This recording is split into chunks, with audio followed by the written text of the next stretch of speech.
Learning languages. Nazim Aziz. I was only 7 when my family came here. I'd never been to school in Pakistan, and I suppose I started learning English straight away when I started school here. I never actually learned it. I was just chucked in with a lot of English kids. I reckon they thought I was really thick at first, but I didn't understand a word. Anyway, I just picked it up. It's weird because I haven't got a Pakistani accent. That's because I didn't learn English there. Some families use English at home in Pakistan, and they'll never lose their accent. Everybody says I sound like a Liverpudlian because I went to school in Liverpool, and I've always lived here. Bernard Lefort. I have studied English since 5 years in France. We studied at school and we learned the grammar and we translated everything into French. I started at the age of 12. I think I do not speak well. I am very slow, but I can understand everything I read very good, very well.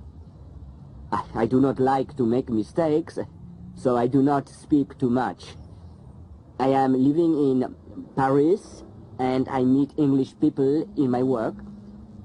I have a very French accent, but this is not important. I am French, and I am happy when people know this. Anyway, the English, I think French accents are very romantic, yes? Luciana Rossi. I am Italian. I was born in Rome. I studied English at school. I began to study at 13. All our lessons were in English. The teacher only translated some difficult words. I think I had a good basis at school, and then I went to England for the summer. At the beginning, everybody spoke very quickly and I couldn't understand much, but after a few days it was easier, and everything I had learned came back to me. I didn't go to a school in England, but I met my husband there. He's Scottish, and I thought his accent was very difficult at first. Now it's no problem. We live in Scotland. Jesus Garcia. I didn't study English at school in Mexico, and I started to learn at evening classes when I was 22. It was only 2 evenings a week, but I enjoyed the lessons. After 2 or 3 years, I went on holiday to the States and picked up a lot of expressions.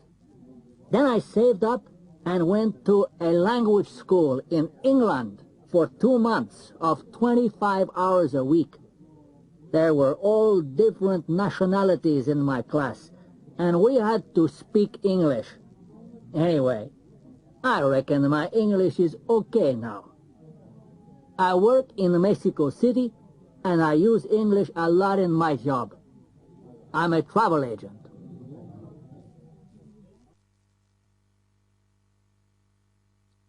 Shark attack.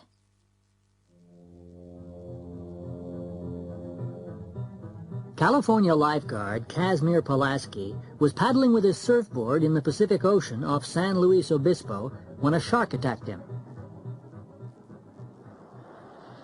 I had swum about 13 miles, and I was about 1.5 miles out when suddenly something came straight up out of the water, knocking me off my surfboard and into the air. I didn't know it was a shark until I surfaced again. Then I saw this big fish swimming around with my surfboard in its mouth. I could see its long gray dorsal fin, and I thought, oh my God, it's a great white shark. The next thought was, nobody gets this close to a great white and lives to tell the tale. You just don't know what you're going to do in a situation like mine. I saw the shark coming towards me with my surfboard in its jaws. I grabbed the tail of the surfboard and climbed back on it. I don't know why. Then I was afraid that if the shark let go of the board, he'd go for me. I got on my knees on the tail of the board, trying to keep my balance because all the time he's shaking the board, trying to get me off it. I was starting to fall back in the water, where I'd be easy meat for him, So I moved up to the center of the board where I could hold onto the rail. But I slipped back 2 or 3 inches. And that's when I whacked him on the nose. I just open-handed slapped him on the nose. It was more an automatic reaction than a deliberate slap. It was like something was taking over my body. I was just 6 inches away from his teeth, but it was the eyes I remember most. It seemed as though he wasn't looking at anything when he was looking at me.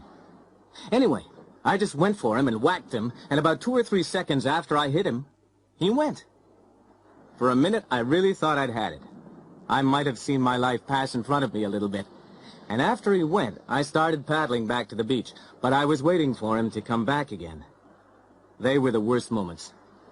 Then I kind of knew he wasn't coming back, and I managed to get to the beach. I stood up and looked at my hands and feet, practically counted my fingers and toes to make sure everything was intact. I couldn't believe I got away without a scratch. When I recovered my surfboard later, it had big teeth marks in it. A biologist who investigated said the bite mark was probably from a great white, about 18 feet long. I had nightmares that night, but the next day I was back in the ocean. I love it. Even before the attack, I'd reckoned it was silly to worry about sharks because attacks are so rare. I still feel that.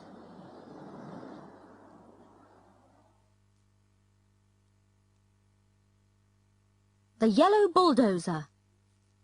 The house stood on a slight rise just on the edge of the village. It stood on its own and looked out over a broad spread of West Country farmland. Not a remarkable house by any means. It was about 30 years old, squattish, squarish, made of brick, and had 4 windows set in the front of a size and proportion which more or less exactly failed to please the eye. The only person for whom the house was in any way special was Arthur Dent, and that was only because it happened to be the one he lived in. On Wednesday night it had rained very heavily. The lane was wet and muddy. But the Thursday morning's sun was bright and clear as it shone on Arthur Dent's house for what was to be the last time. It hadn't properly registered yet with Arthur that the council wanted to knock it down and build a bypass instead. At 8 o'clock on Thursday morning, Arthur didn't feel very good. He woke up blearily, got up, wandered blearily round his room, opened a window, saw a bulldozer, found his slippers, and stomped off to the bathroom to wash. Toothpaste on the brush, so, scrub. Shaving mirror, pointing at the ceiling. He adjusted it. For a moment it reflected a second bulldozer through the bathroom window. Properly adjusted, it reflected Arthur Dent's bristles. He shaved them off, washed, dried, and stomped off to the kitchen to find something pleasant to put in his mouth. Kettle, plug, fridge, milk, coffee, yawn. The word bulldozer wandered through his mind for a moment in search of something to connect with. The bulldozer outside the kitchen window was quite a big one. He stared at it. Yellow, he thought, and stomped off back to his bedroom to get dressed. Passing the bathroom, he stopped to drink a large glass of water, and another. He began to suspect that he was hungover. Why was he hungover? Had he been drinking the night before? He supposed that he must have been. He caught a glint in the shaving mirror. Yellow, he thought, and stomped on to the bedroom. He stood and thought. The pub, he thought. Oh dear, the pub. He vaguely remembered being angry about something that seemed important. He'd been telling people about it at great length, he rather suspected. His clearest visual recollection was of glazed looks on other people's faces. Something about a new bypass he'd just found out about. It had been in the pipeline for months, only no one seemed to have known about it. Ridiculous. He took a swig of water. It would sort itself out, he decided. No one wanted a bypass. The council didn't have a leg to stand on. It would sort itself out. God, what a terrible hangover it had earned him, though. He looked at himself in the wardrobe mirror. He stuck out his tongue. Yellow, he thought. The word yellow wandered through his mind in search of something to connect with. 15 seconds later he was out of the house and lying in front of a big yellow bulldozer that was advancing up his garden path.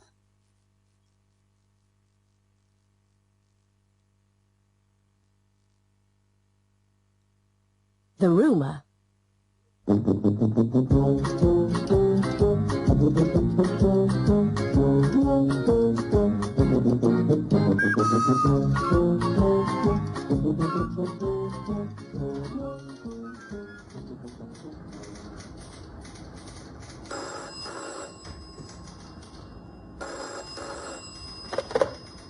I'm afraid Mr. Joyce isn't here. He's gone to the hospital to see his grandmother.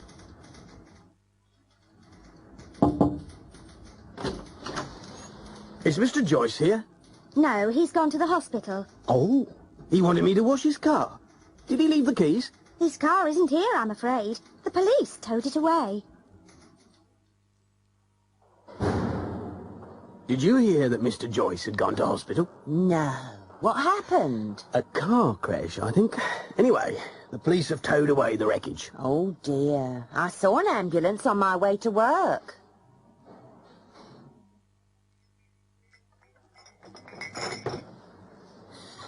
Have you heard about Mr. Joyce? He was rushed to hospital by ambulance at 8:45 this morning. He had a serious car crash.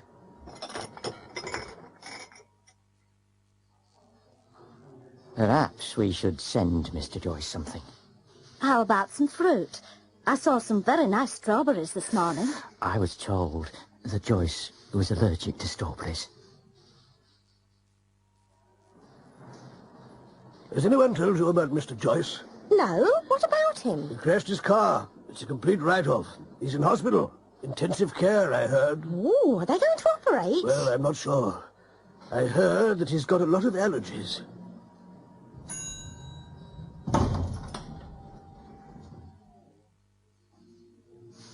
Did you know about poor Mr. Joyce?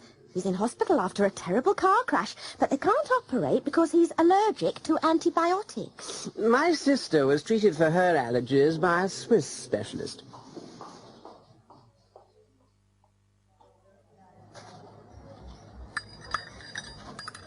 Do you know how Mr. Joyce is? Oh, you've heard too. Bad news travels fast. I hear that he needs to see a Swiss specialist. That's going to be expensive. Yes, but there are 3,000 people working here. Let's have a collection to raise the money.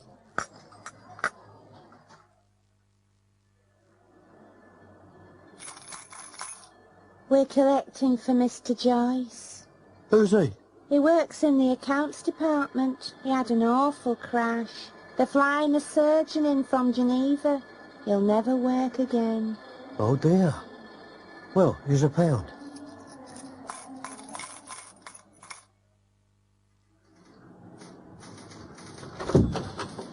Hello, where is everyone? I've got no idea, Mr. Joyce. How was your grandmother? Oh, she was fine. Wasn't a heart attack, just indigestion, that's all. I'd better go and collect my car from the police station. You know, I'd only parked on a double yellow line while I was getting her some flowers, and they towed it away.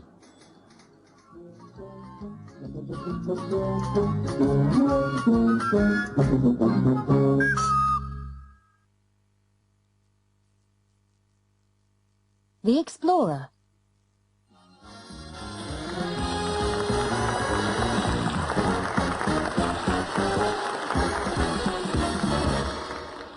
Good evening, and welcome to the Patrick Logan Show.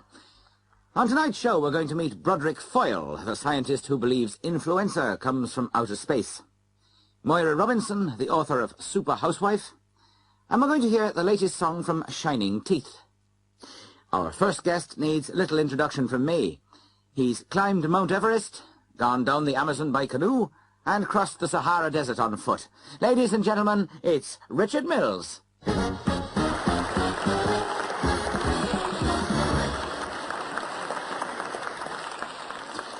Richard, welcome. You've been everywhere and you've done everything. And now your latest book has just been published, hasn't it? That's right, Patrick. It's called Miles of Sand. I've been reading it this week, and there are some pretty fantastic stories in it. They're all true, Patrick, all true. I'm sure they are. I particularly like the story of your rescue. Could you tell us that one? Yes. I was crossing the Sahara on foot when it happened. I had a small radio, but it packed up after 10 days or so, and I just kept on going. Obviously, when I didn't call in, people began to worry, and they sent out a search party. Now, I was travelling at night and sleeping during the day. On this particular morning, I had set up my tent and just crashed out. I'd been sleeping for a couple of hours when the search party arrived, and I didn't hear their truck. What happened was I woke up and heard these voices outside the tent. Someone said, "I had a look. He's dead, I reckon." "Who, me?" I shouted and popped my head out of the tent. You should have seen their faces. They were even more surprised when I refused a lift from them.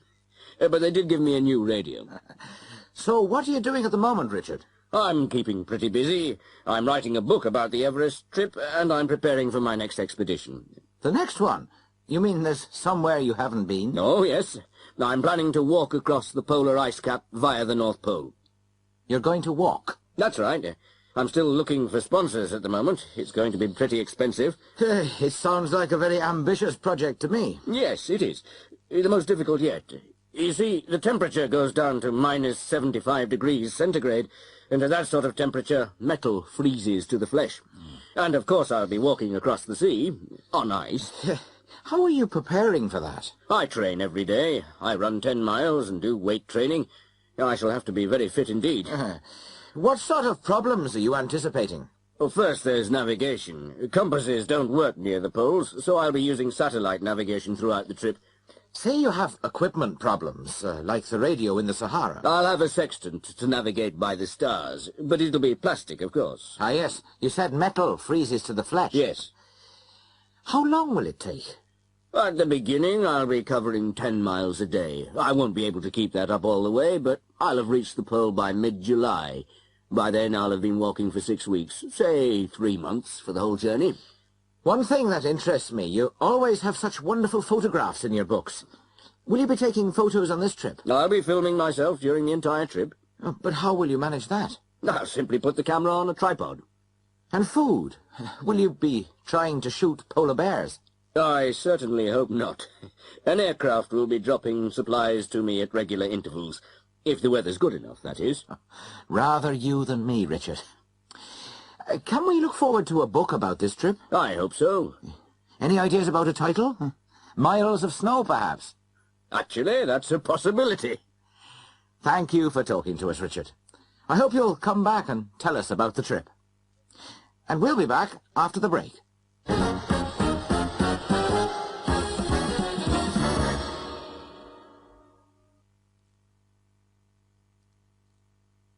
Describing a picture. 1. Well, I really go for posters. I've got 5 or 6 in my room. Some of them are really cheap, 75p or something. The most I ever paid was £2.50, but that's not the point. If you get fed up with them, you can always change them. You can get all sorts of posters. There are the old adverts, or photos of rock stars, or just beautiful landscapes. I've got a photograph of a seagull flying over some waves with a slogan on it, "Everything is beautiful." Ones I like best, though, are the old Vogue magazine covers of the 1920s, I think. There's one marvellous one of a girl. She's very geometric, in a yellow kind of dress, against a lovely pale blue background. She's on an ocean liner, I suppose. 2. Yes, we've got a picture. Horses. We bought it in Walco. It's got a lovely frame, kind of brown cloth with a strip of gold running round it. It was only about 30 quid. I don't know much about art, but I know what I like. They say it's an original painting, but I reckon they do them on a production line. We just decorated the room and it matched the wallpaper. That sounds a bit odd, but why not? Anyway, I've always liked horses. 3. I bought that years ago. It's by Van Gogh. It was pretty reasonable, really. About £7. And that included the block mounting. I know it's only a cheap reproduction, but I've always loved that painting. There was a reproduction at school. It's the colours, I suppose, and the texture. You can see the thickness of the paint, even if it's only a reproduction. Anyway, I'd rather have a cheap copy of a masterpiece than an original of something that's mediocre. 4. We haven't really gone in for many pictures. You see, we've always been in rented flats, and it hasn't seemed worth it. Well, a calendar in the kitchen with views of Scotland, perhaps, and that collage of family photos. Maybe a poster over a damp patch on the wall. What I do buy, though, is books. Books of paintings. This is from a Beryl Cook book. Isn't it lovely? There's such a sense of humour, a kind of childlike quality that I really love. 5. That's a screen print. It's a limited edition, actually. That means they print perhaps 100 and then destroy the plates. This particular one appealed to me very strongly. There's something so clean and simple about it. Photorealism. I love it. My husband says it does nothing for him. He thinks it's pretty awful, in fact. But then again, he hasn't got much taste. Not when it comes to art. How do I get to 1? You pay over here, Mum. All right, all right. Come on, keep together. 1 adult and 2 children, please. £1.90. Haven't you got anything smaller? No, I'm afraid I haven't. £1.90, 2, 3, 4, 5, and 5 is 10, and 10 is 20. Thank you. Which way? Just go through the door on your right. Follow the signs and you'll see everything. Mum, I want a drink and a biscuit. Me too, I'm starving. Excuse me, is there a refreshment room? It's just round the corner on the right. I want to see the mummies first. What? The mummies, the Egyptian ones. Yes? We were particularly interested in seeing the mummies. Could you direct us to the Egyptian room? It's the last room you come to. Yes, but we'd like to go there first. All right. Turn left when you get in. It's the first door you'll come to on the left. Thank you. Sorry. 2. Excuse me? Yes, love. I think I'm a bit lost. I've been wandering around for ages, trying to find the tea. The tea? Right, love. It's in the... let me see. 1, 2, 3, 4, 5... The 6th aisle along from here. Or is it the 7th? If you go this way, past the checkouts, you'll find it on the right. I've been all around there. It's just past the biscuits. On the middle shelf. Oh, thank you very much, dear. I'm getting on a bit. I can't see as well as I could. Oh, well, come with me, love. I'll take you there. 3. 1 litre of whiskey, 200 Marlborough, 2 bottles of wine. Which currency are you paying in, sir? Do you take Canadian dollars? Oh, well, yes, sir, but I'll have to give you the change in Dutch guilders. Sterling or American dollars, I'm afraid. Oh, dear. Yes, of course. And I've only got a $100 bill.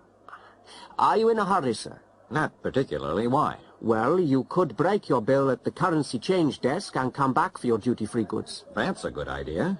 Thanks. Where is it? It's right in the middle of the concourse. Just turn left out of here and walk towards C and D piers.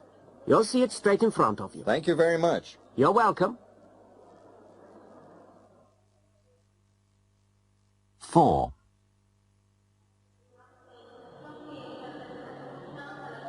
Yes, madam.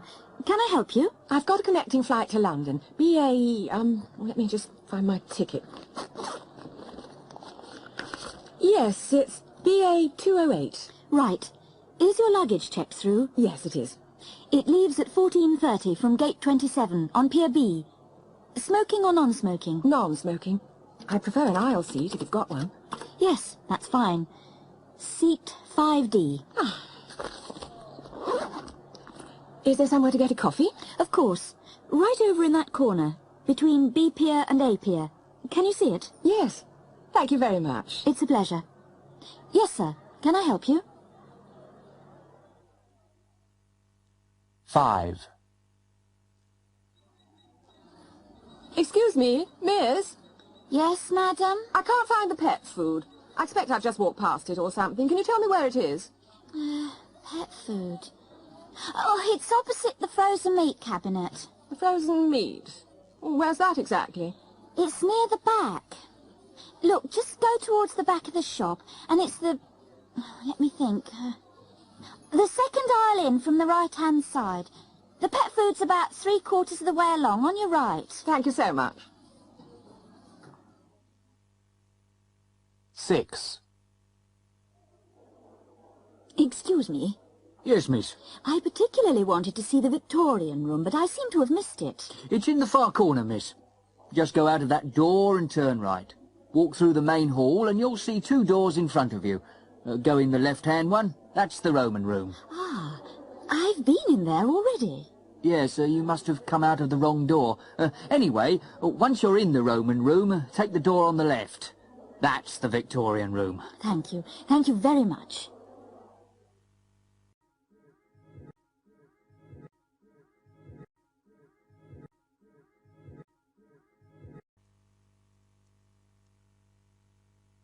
Raging Inferno.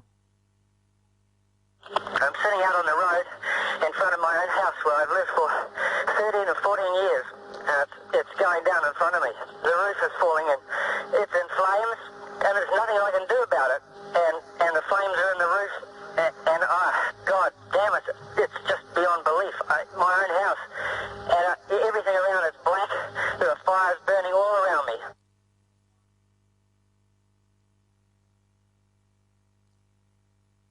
The language of advertising. A.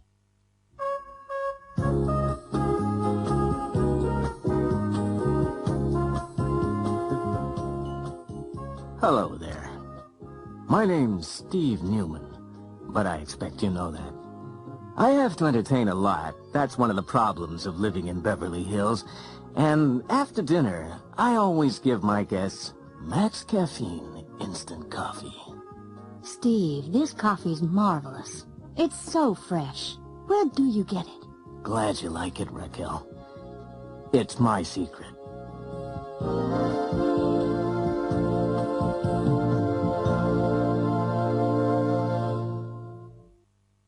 B.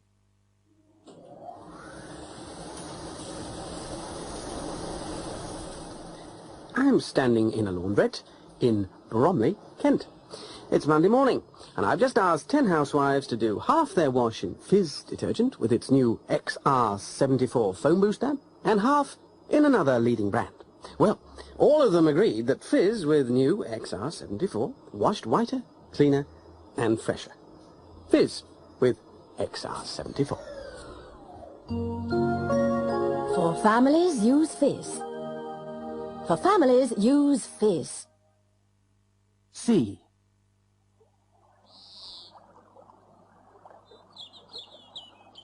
A country walk, a summer's day, the man you love, somewhere to sit, the sky is blue, your love is new. Make him happy with a Macbeth cigar. Macbeth with a masculine aroma of carefully selected tobaccos. D. Mum, I'm so bored. Do I have to stay in bed? Yes, dear. You've been ill. Sick children are always a problem. Help to give them energy and vitality again with Glucozone, the sparkling health drink with added vitamins and minerals.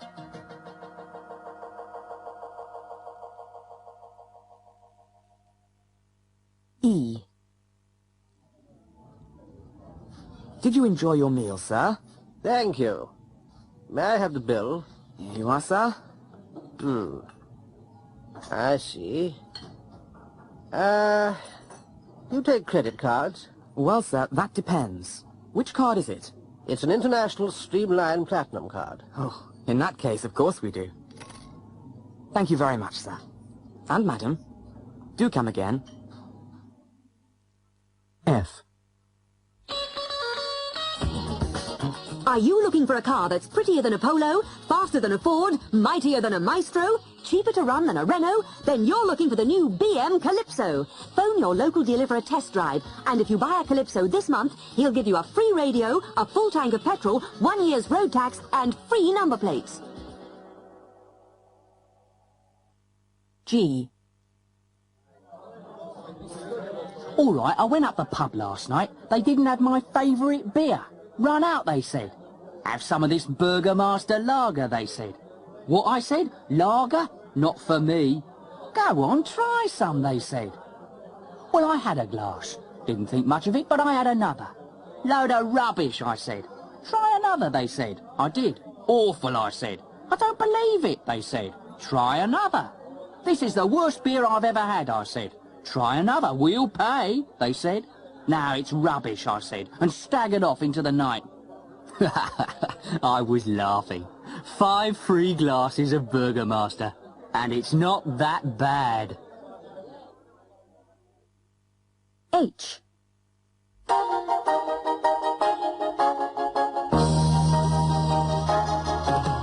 Don't forget, Johnson's January sale starts Monday the 28th of December in Johnson's stores in Bournemouth, Southampton, Portsmouth, Brighton and Canterbury.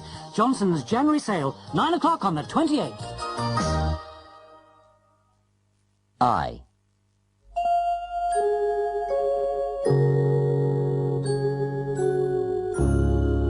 I want to talk to you tonight about a very personal problem. Foot odor. Do you suffer from smelly feet? I did. Until I discovered Malcolm's talcum powder.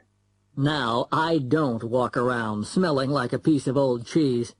Remember, for talcum say Malcolm. For talcum say Malcolm.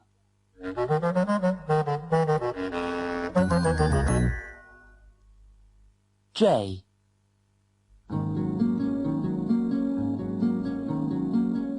Hi, Sandy. I love your hair. I've just washed it. Mine is always so dry and unmanageable.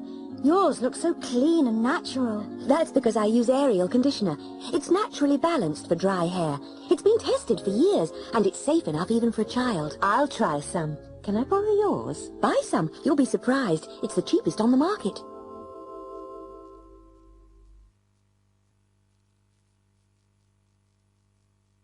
Britain from the air. Salisbury.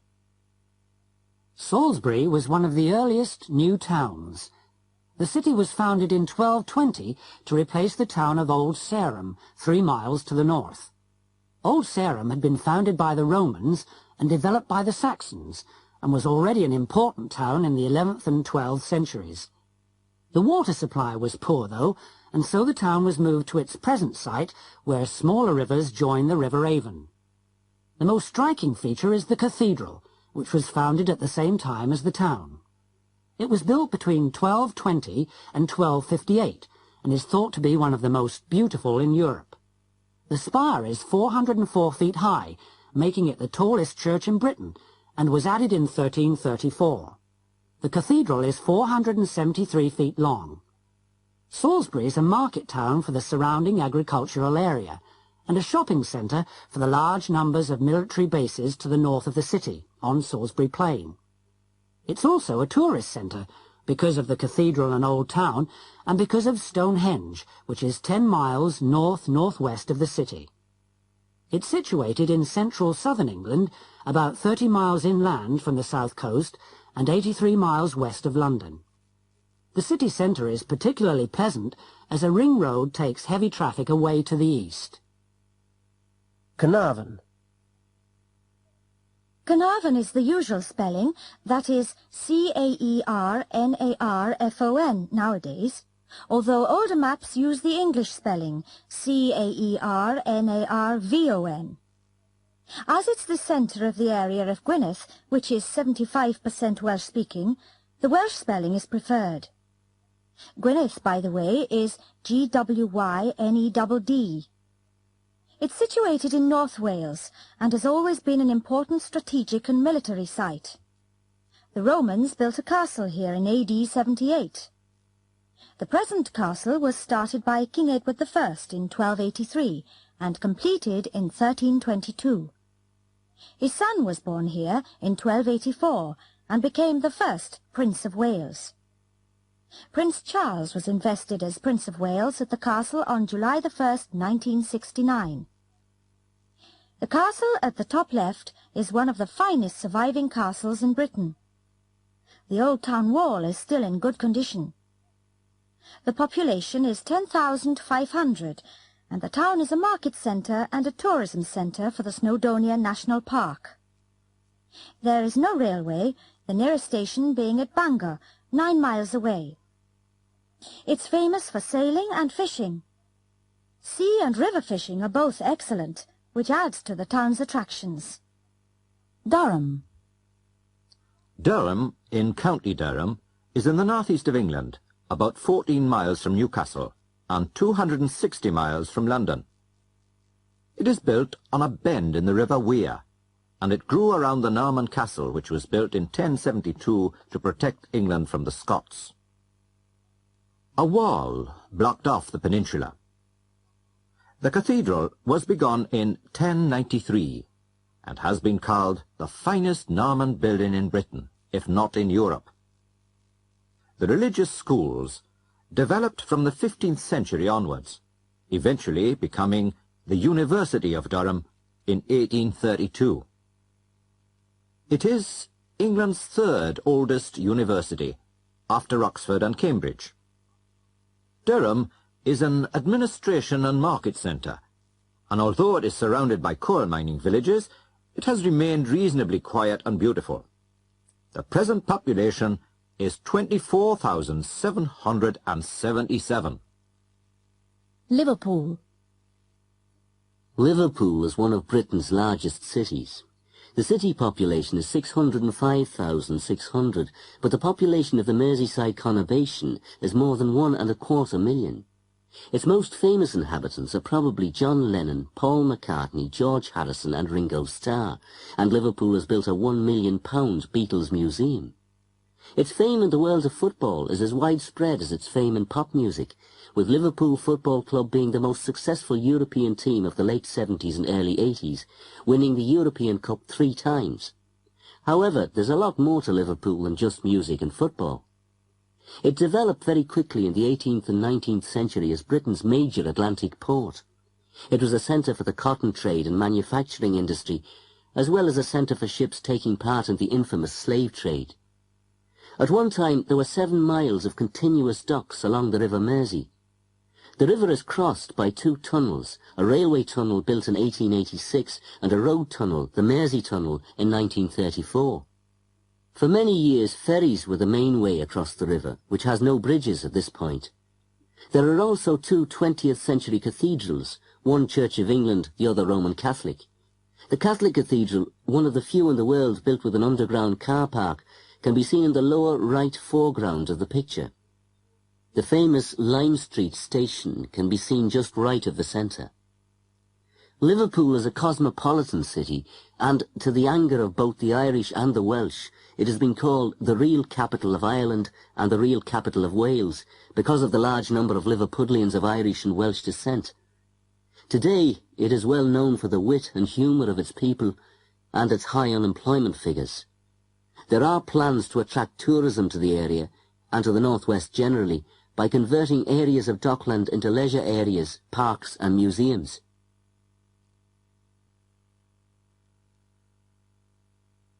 The town that is going to die. You can take either the Cerdawi route or the Llanelli road. Cerdawi's the better road, but the Llanelli way is shorter. It's up to you, really. I'll tell you the short way anyway.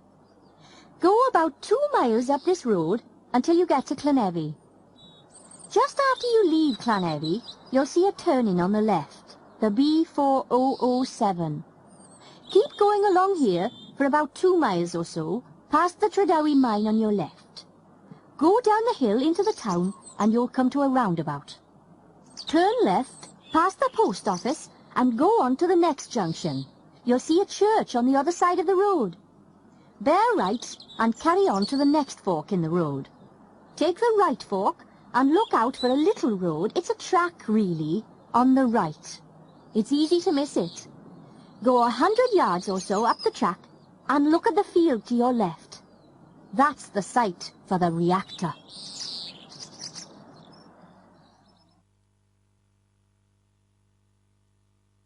Collector's Corner.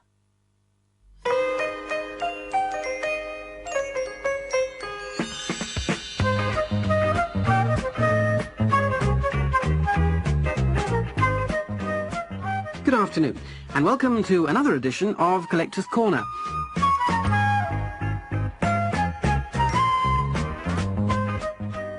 For this afternoon's programme, we come to visit 16-year-old Adrian Shaw. We're in Adrian's room at the moment, and we're completely surrounded by bottles.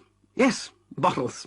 Big ones, small ones, blue ones, green ones. In fact, it's difficult to see the walls at all. There are so many bottles. How many bottles are there, Adrian? 1,429.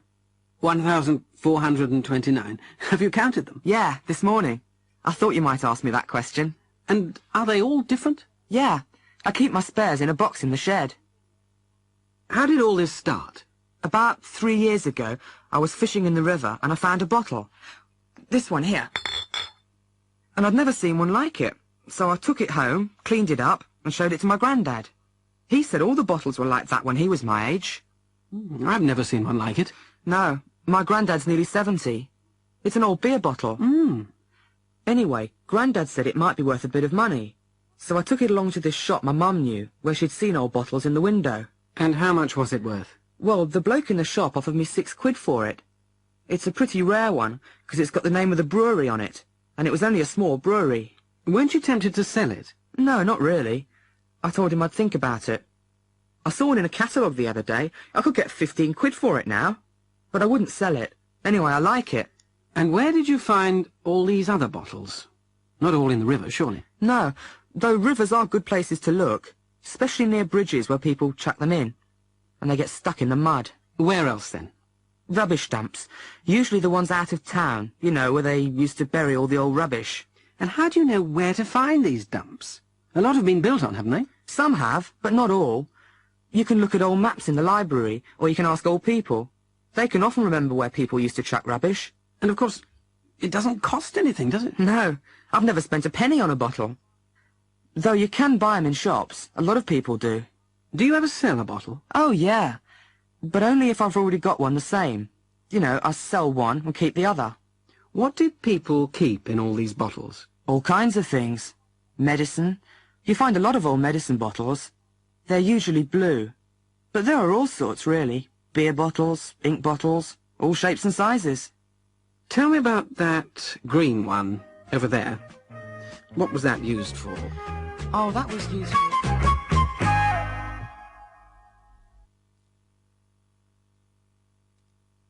Sequences. Car wash. Brian was extremely proud of his car. It was his first new car after years of second-hand disasters, and he had saved long and hard to get it. He remembered the day 3 months previously when he had walked into the showroom to order it. The salesman had been helpful and friendly, and Brian had enjoyed every detail of the transaction. Having had a test drive, he had sat for over an hour poring over the list of options. Yes, he would have metallic paint.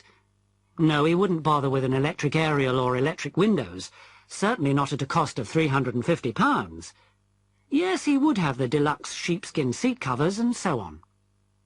When it was eventually delivered gleaming to his door, he had been almost afraid to drive it. That was 3 weeks ago, and the gleam had gradually become dulled by dust. It was the hottest summer in living memory. It was time for its first wash.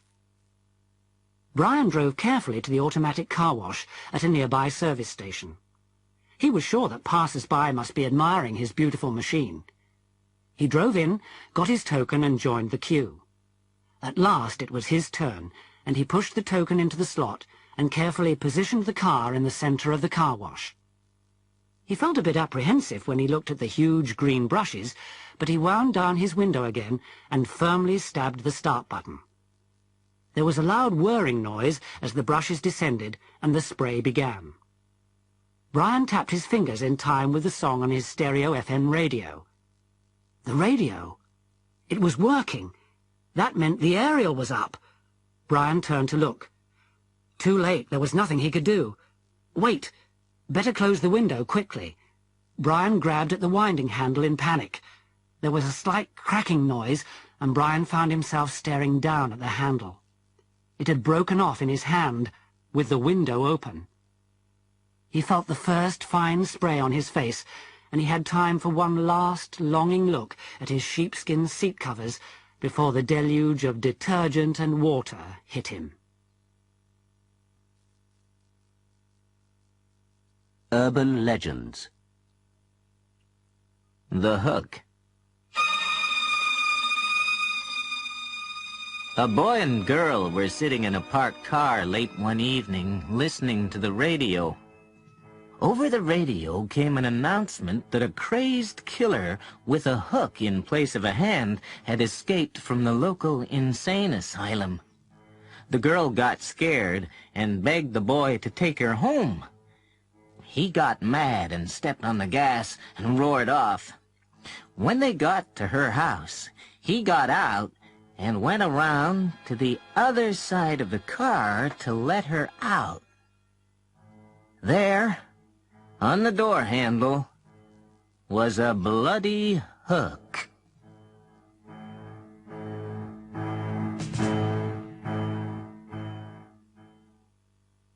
The Vanishing Hitchhiker.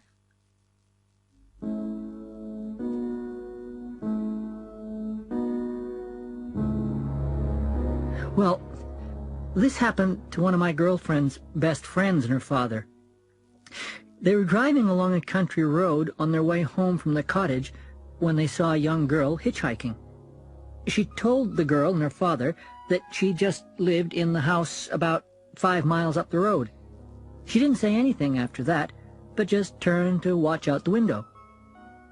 When the father saw the house, he drove up to it and turned around to tell the girl they had arrived, but she wasn't there. Both he and his daughter were really mystified and decided to knock on the door and tell the people what had happened. They told them that they had once had a daughter who answered the description of the girl they supposedly had picked up, but she had disappeared some years ago and had last been seen hitchhiking on this very road. Today would have been her birthday.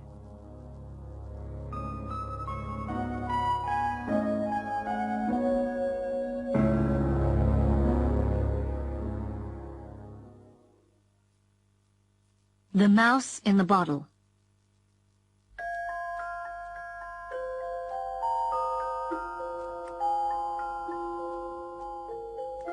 Two old ladies stopped at a restaurant to have lunch. They ordered their lunch and asked for 2 bottles of a well-known soft drink while they were waiting. The bottles were made of green glass, and they each poured themselves a glass. They were chatting away and drinking, and one of them finished the first glass and poured another. She noticed something in the bottom of the bottle, but couldn't make out what it was. She tried to get it out, and finally succeeded. It was a decomposed mouse. They both fainted and had to be revived. Anyway, they sued the soft drink company and got thousands of dollars.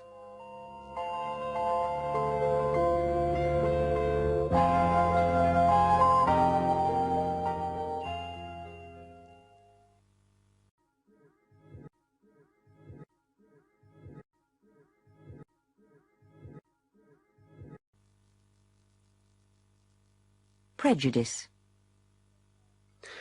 Right, well, my name's Don Crabtree, and I come from Headingley in Leeds.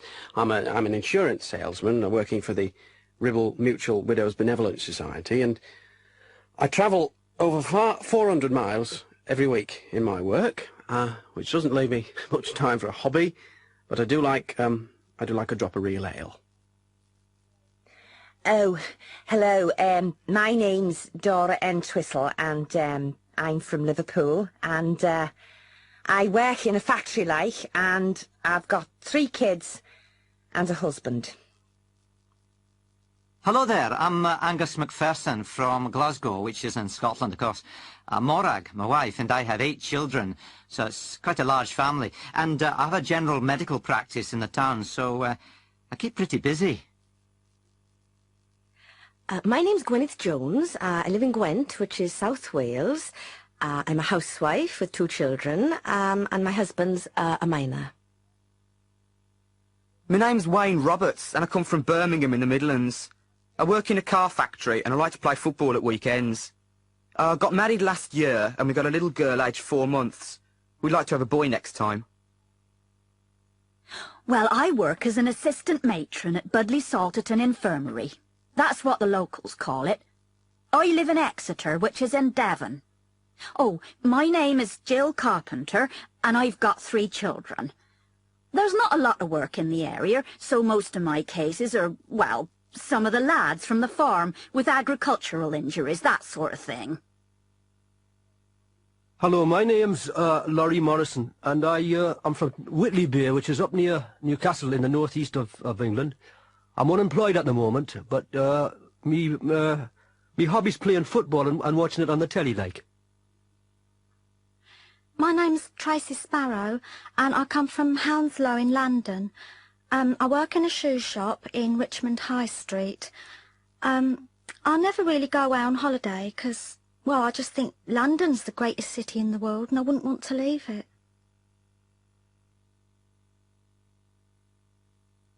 Making your point.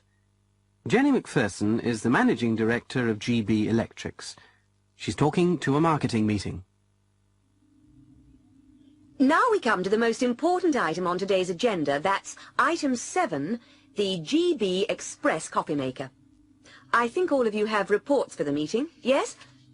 Well, we'll hear them in a moment. I haven't seen them yet, and so I'll make my remarks as brief as possible. I'd just like to point out a few problems.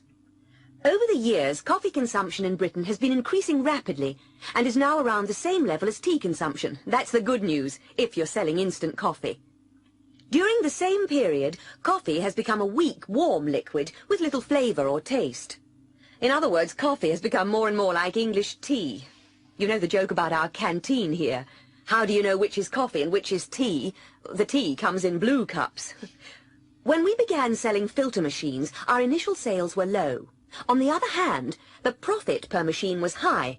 And what is more, sales have doubled in almost every year since then. The British public are slowly beginning to develop a taste for real coffee, by which I mean filter coffee. Our new machine, or so I've heard, is a great improvement. Imported machines from Italy and Holland are beginning to sell well, and unless we make a positive move, we'll be too late. The public will identify espresso coffee with imported machines. After all, they are an Italian invention. From another point of view, we could say that a British manufacturer will not do well in this market, and that we might be safer to promote our filter machines, which of course are considerably cheaper. The last thing I want to say before hearing your reports is that I still have an open mind. It's up to this meeting to come to a conclusion either way.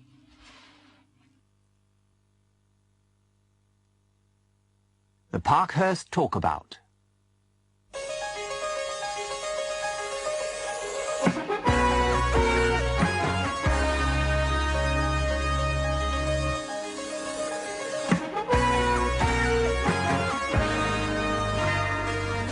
Good evening and welcome again to the Michael Parkhurst Talkabout.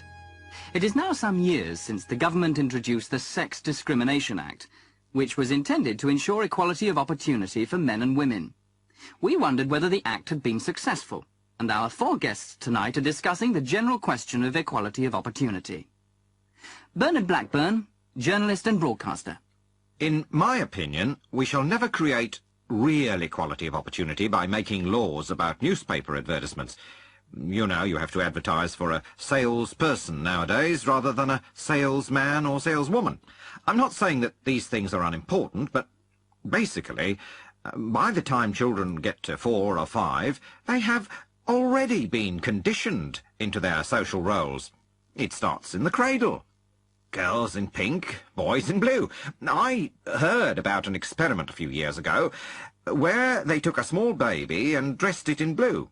Then they asked several mothers to play with it. They bounced it up and down and tickled it and said things like, "You're a rascal, a real little devil," and "Ooh, what a big, strong boy you are." And they laughed when it yelled and shouted.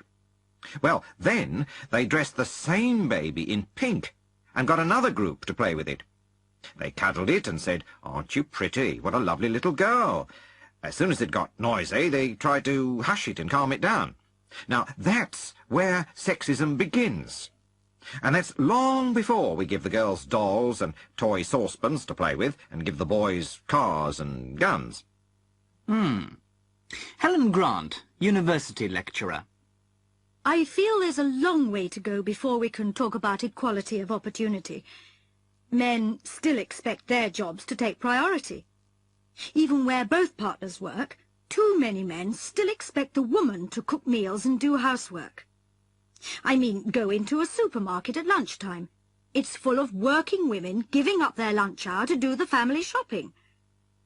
How many men would expect to do the same? They're probably spending the lunch hour laughing and joking about women. The same old tired jokes go on forever. Women drivers, mothers-in-law and sexy secretaries. Secretaries, that's another absurdity. Imagine an office where a man and a woman are doing similar jobs. She's called a secretary, he's called a trainee manager. Of course, this is how so many firms avoid obeying the law on equal pay, by altering the job description.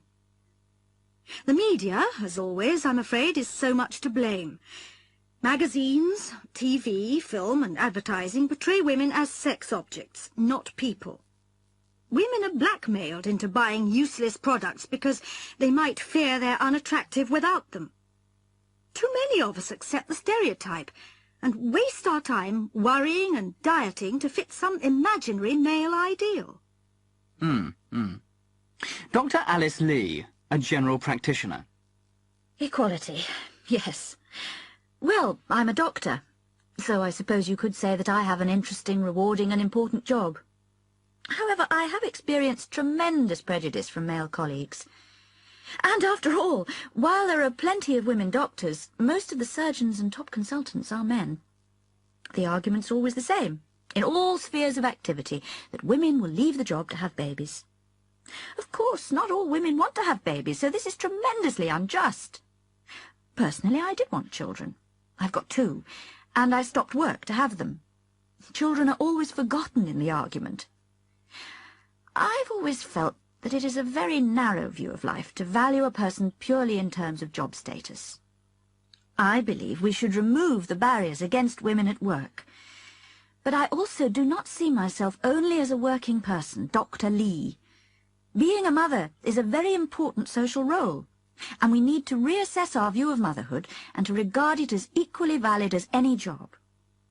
It is absurd to think a woman is more successful as a prime minister than as a mother. Of course, this is equally true for men. Couples who have swapped roles, where the mother has gone out to work and the father has stayed at home, will tell you that both jobs are equally important, and even that being at home is more demanding emotionally and physically. Rosemary Valentine, romantic novelist. Perhaps I come from a different generation. When I was a girl, things were quite different. I enjoy having doors open for me. I like it when men stand up as I enter a room, make sure that I'm seated before them. I feel that the romance has gone out of life today. I used to love getting dressed up for a party, having my hair done and so on. I never felt inferior, just different. I wouldn't want my husband to help me in the house, and I'd feel strange if he did. I also can't worry about all this fuss about words. We're supposed to say chairperson rather than chairman. I don't dislike it, but I don't see it as terribly important. I think my husband is a typical example of a male chauvinist pig, but I like him that way.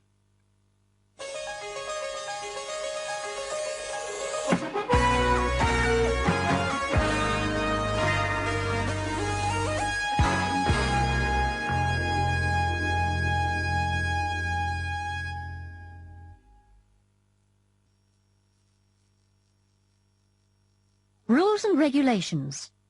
1. Charles Orson. Well, of course, I started in Hollywood right in the middle of the Hayes office days. And, you know, we had to show them scripts before we started filming. I'm not sure how carefully they looked at them, but it was a good thing for us.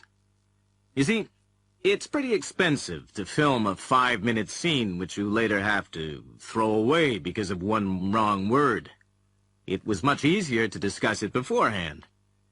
Sometimes it was pretty absurd. I remember a script in, 48 or 49, where the Hayes office sent it back and said, "You can't use this. There are 3 dams, 2 hells, and 1 blast in this scene." We got back to them and said something like, "It's essential to the story." So they say, "Okay, but you'll have to cut it down a bit. You can have 2 dams, 1 hell, and scrap the blast." I thought that was pretty silly. I mean, either it's wrong or it isn't. Mind you, some of the things they said were sensible. You weren't allowed to show how to pick a lock, and you weren't allowed to show how to kill yourself, for example. No, we often laughed at them. Censors are never popular, but the code gave us a discipline. I mean, some beautiful images came onto film because of it. You were forbidden to show something on screen, so you'd have to use an image instead. Butterflies whirling round, or waves on a beach. You know, the kind of thing. Nowadays, it's all too direct, too obvious. There's no mystery left in the cinema. I was against censorship all my life. But when I see some of the stuff little kids are watching, I think maybe it's gone too far in the other direction. I mean, you have to draw the line somewhere. You really do. 2. Bourne Hall. Julie is a new student at Wessex University. She's just arrived at her hall of residence, Bourne Hall. She's talking to Tricia, a second-year student.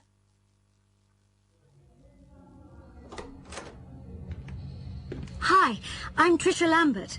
I think we're going to be neighbours. Oh, hello. I'm Julie Morgan. Yes, I suppose we are. Are you new here? Yes. I've just been looking at these regulations. I don't suppose it was worth bringing my cassette player.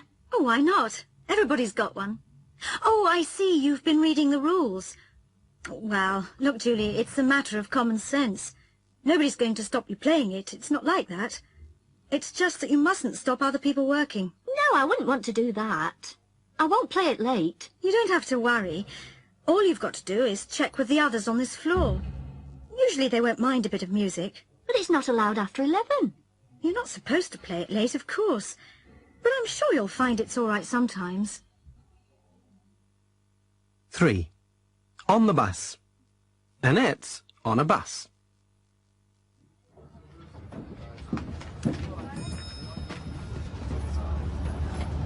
Oi! You can't stand there. Sorry? I said you mustn't stand there, love. You're in a driver's way. Go on, move back. I'm terribly sorry. I didn't realise. But there's no need to be rude about it, is there? 4. On the beach. Come on, Sam! Kick it over here! Come on! Oi! You 2 lads! Stop that! Stop what? Stop kicking that ball around. It's against the regulations. Eh?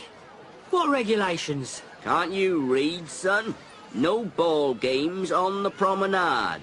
It's not allowed, see? Why not? We're not doing any harm. It's a regulation, that's why. You can play football on the beach, that's all right. Well, there's no room on the beach. Well, you can't play here. Go on, get a move on.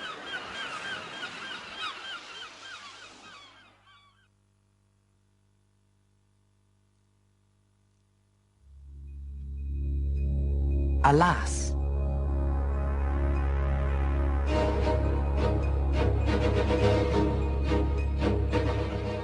Hello? Hello? Is anybody there? Oh, Lord, my head's splitting. Oh, Mary, there you are. Bring me some coffee. Some black coffee. Oh, you should be in bed, ma'am. That's what the doctor said he did. Bed? How can I sleep with all this going on? Bring the coffee, Mary.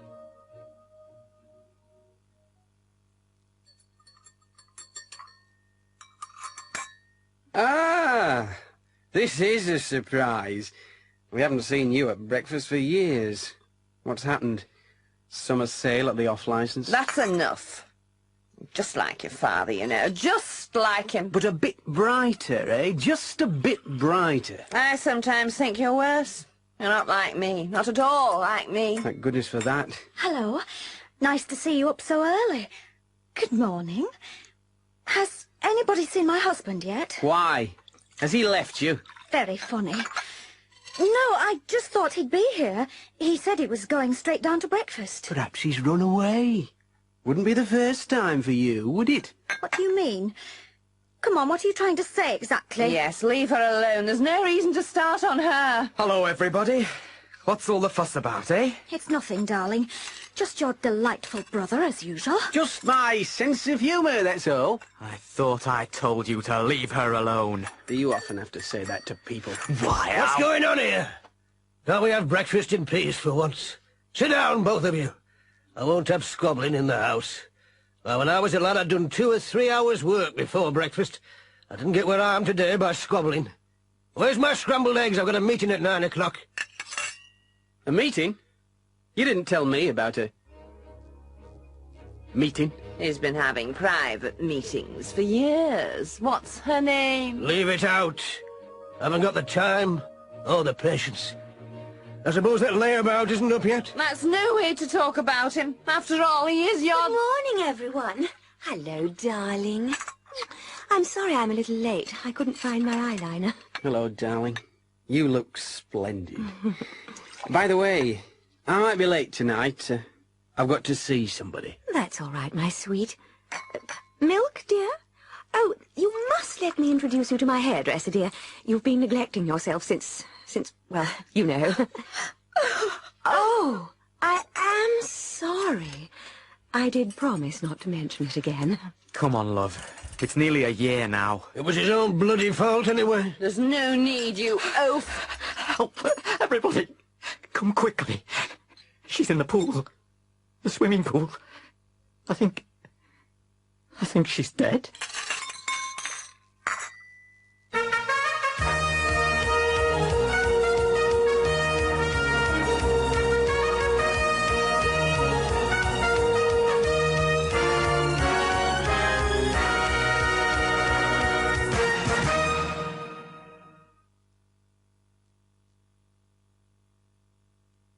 Relay.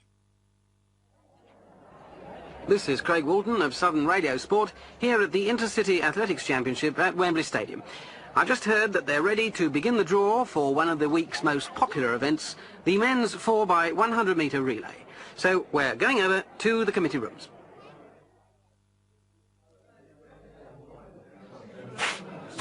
Testing, 1, 2, testing, 1, 2. Can you hear me?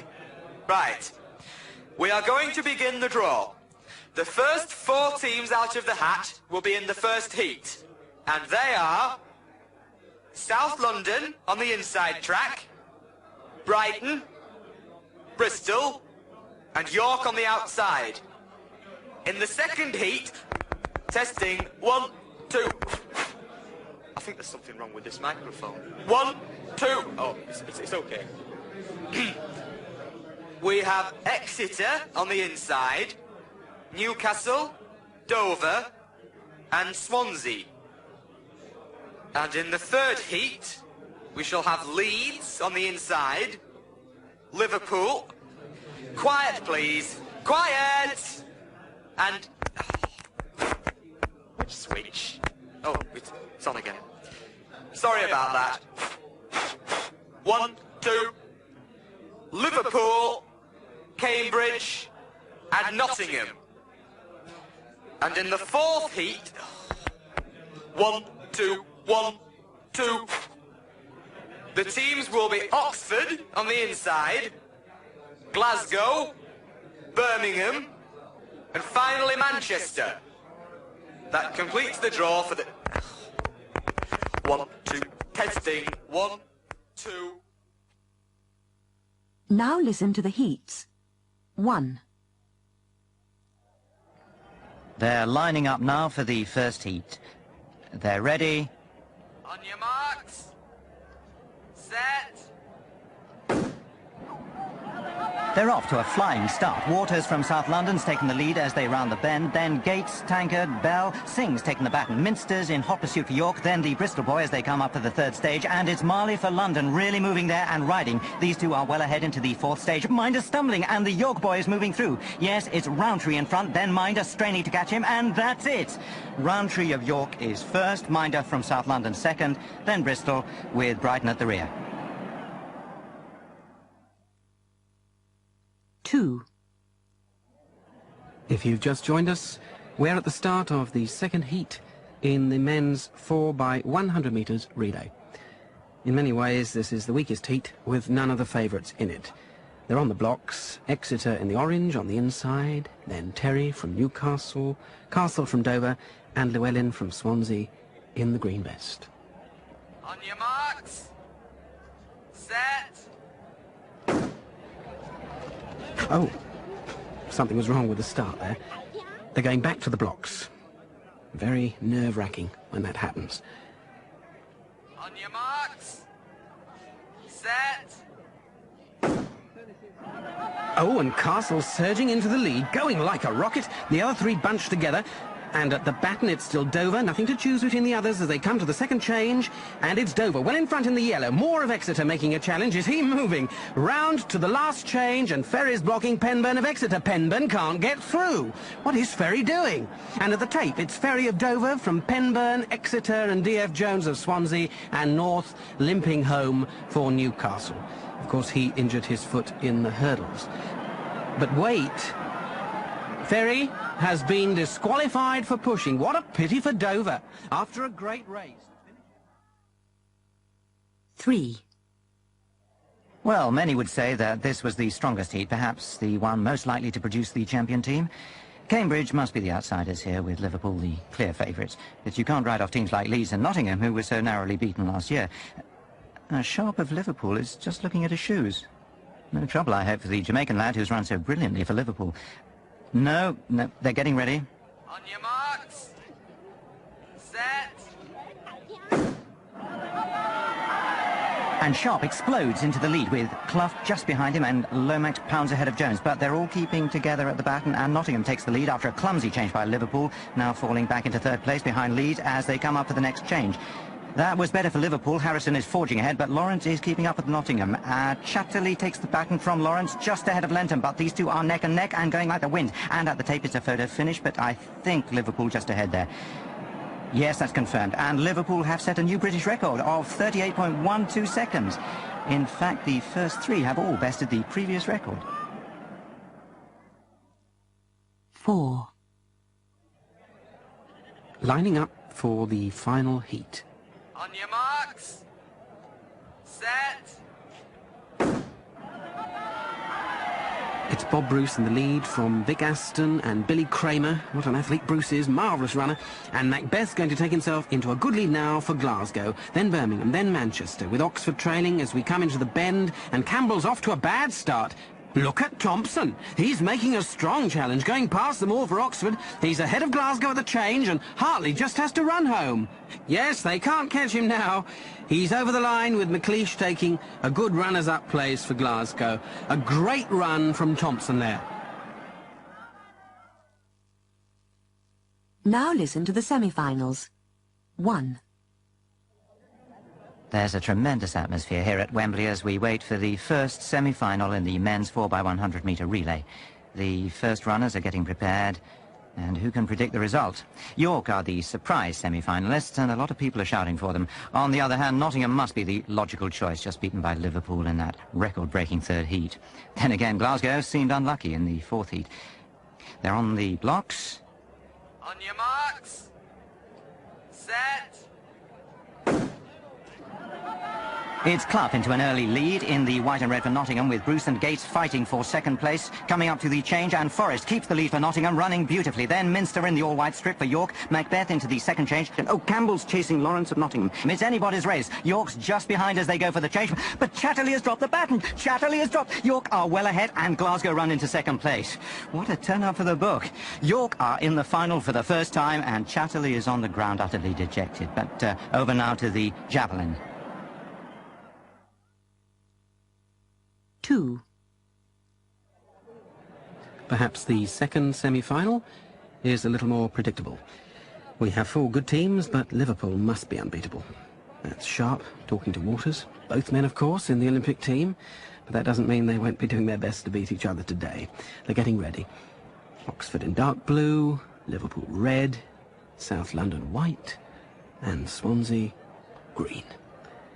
We're ready. On your marks. Set. And it's Sharp, Hornby in the blue, then Swansea in green, with Waters trailing for South London. They're coming, they're into the change. Beautifully taken for Liverpool by McCartney, and Cole of Oxford fighting Singh for second position. Bryn Jones lagging for Swansea. It's a race for second place, surely now, as Harrison races ahead. He's nearly 20 metres in front now, as he comes up to pass the baton to Lenton. Oh, he's well ahead. Maybe this could be a record breaker again. Lenton's across the line, then Harley for Oxford, just a touch in front of Minder for London. Let's get the time. 38.09 seconds. Liverpool have just beaten their new record. Now listen to the final.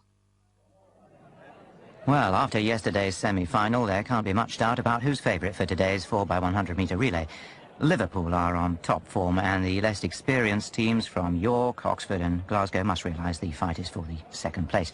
But no race can be a 100% foregone conclusion as we line up for the final. Sharp, as usual, takes the start for Liverpool. Oxford have changed the running order, with Thompson opening and Hornby taking the third stage. On your marks. Set. Gates for York, first off the line, but Sharp's with him. Thompson passes Bruce. They run for the changeover, smoothly taken. They're all together, not much to choose between them. McCartney edges to the front, but Cole's going like a steam engine. They're into the second change, and it's got to be Liverpool. Harrison pulls away from Hornby. Riding and Campbell are both close, very close. The third... And Lenton is down. He's down, and Oxford fighting to catch York desperately. Lenton's up, but at the line is Oxford. Oxford by a hair's breadth from Roundtree of York.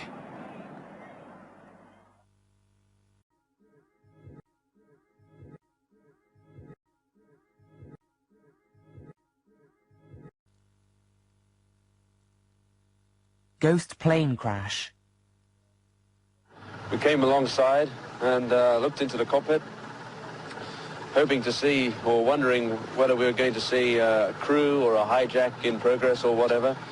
And we looked in, and on the first pass, we weren't sure. John thought that he saw somebody in the front cockpit. Second time we came round, we managed to stabilize with the aeroplane in a close formation position. And we looked in and were able to see that there was nobody sitting at the controls. In many ways, it was a good thing that they were probably dead or unconscious at that time, in that if there'd been somebody in the rear waving at us, I mean, there was nothing we could do to resolve the problem, so it made things a bit easier for us, if you understand what I mean.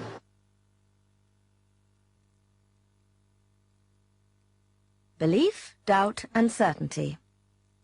Roy Clark is an investigator for an insurance company. He's investigating a fire at a small warehouse. The contents were insured for £500,000. He's talking to Dave Grimes, the owner. Look, I can't see what you're here for. I filled out all the forms, right? When do I get my money? It's not quite that simple, Mr. Grimes. We have to be absolutely sure of every detail before we pay you. It's all on the form, isn't it? Yes, well, where did the fire start? Well, how should I know? It was 3 o'clock in the morning. On the form, you've put the reception area down. Well, that's what the fire brigade thought. I've got no idea. But you put it on the form. They said it must have started there. Look, it destroyed £500,000 worth of stuff. There's some dispute about that figure. I'll have to see invoices and delivery notes for it, I'm afraid. Are you calling me a liar? No, I don't doubt your word for a moment, Mr. Grimes. Oh, all right, then. I'm sorry, but I'm bound to ask you the next question. And please believe me that I'm not disputing your statement. But is it true that business has been very bad recently? Who said that? That's nonsense. As a matter of fact, there was a newspaper report a few weeks ago. It said that there will be 20 redundancies here. Oh, yeah. Well, we're reorganising. I see. No doubt the newspaper was exaggerating. That's right. It's just that my manager has raised some questions about your business. You must understand that it's hard for us to see how you could possibly sell £500,000 worth of electric coffee stirrers. We just can't believe that anybody would buy them. Are you accusing me of arson? Saying I set light to the place myself? I didn't say that. It's just, slightly suspicious that... Harry.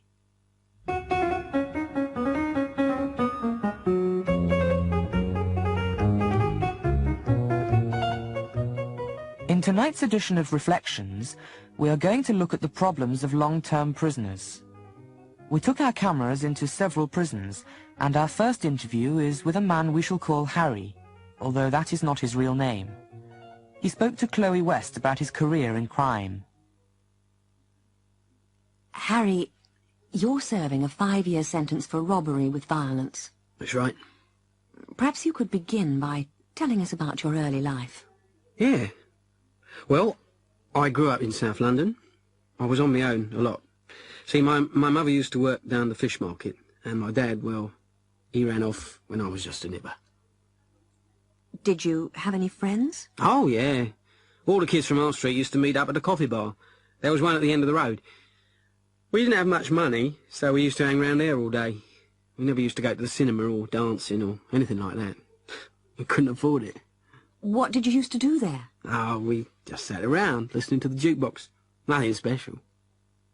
When did you start getting into trouble? I suppose I was 14. Something like that. My friends used to go shoplifting at Woolworths. And one day, we were caught. I ended up in Borstal. You mean they sent you to Borstal for shoplifting? Well, yeah. After the 4th time. And for beating up old ladies. You used to beat up old ladies? Well, only when I was trying to rob them. You beat them up and then robbed them? Yeah. I used to do that. Perhaps you'd tell me about your life in prison. Well, I suppose the worst thing is being shut up all the time. Yeah. And I can't stand getting up at 5:30 either. I just can't get used to that, even though I've been here more than 3 years.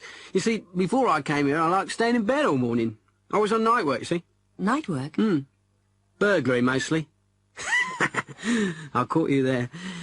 I can't get used to going to bed at 8 either. Harry, if you don't mind me saying so, a lot of viewers will think of you as an enemy of society. Well, that's fair enough. But I've admitted doing a lot of things. I spent a lot of time thinking. I could keep on stealing things, but I'd end up spending half my life behind bars. I'm going straight this time, don't you worry. What do you intend doing when you get out?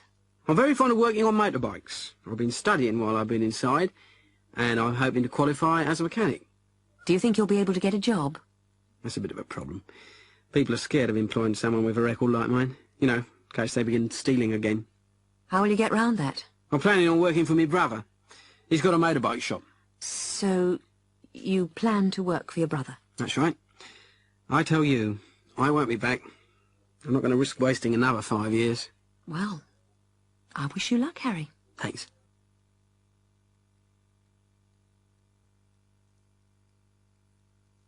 Medical advice.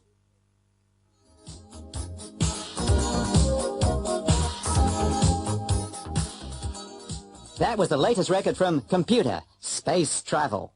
11 o'clock on Tuesday, 17th September, here on the Timothy Old Show on Radio Wessex 206 metres medium wave. And it's time for our medical advice spot. Today's guest is Dr. Guy Lines from the Common Cold Research Unit. Dr. Lines, could you briefly describe your work? Yes, Tim.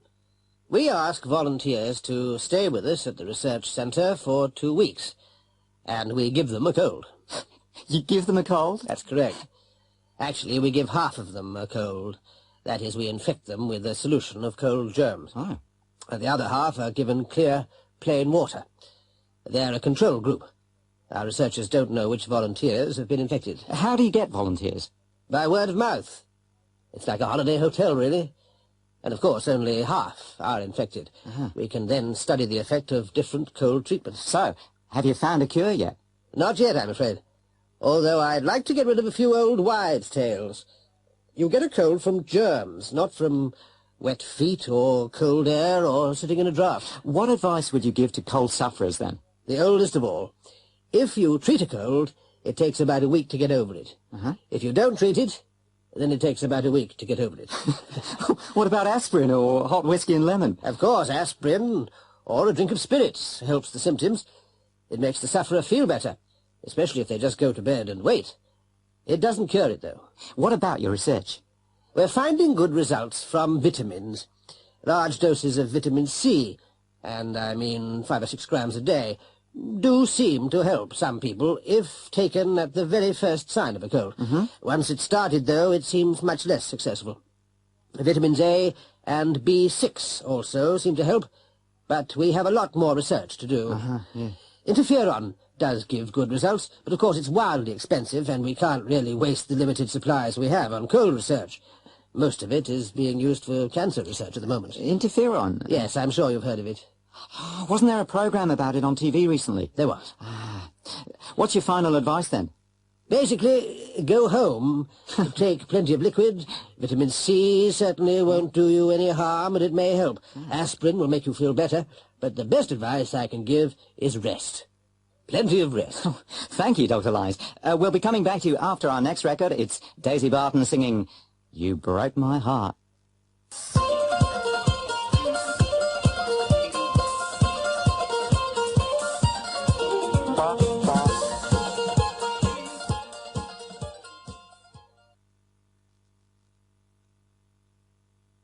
Artificial intelligence. Here is an example of ELIZA in operation. Men are all alike. In what way?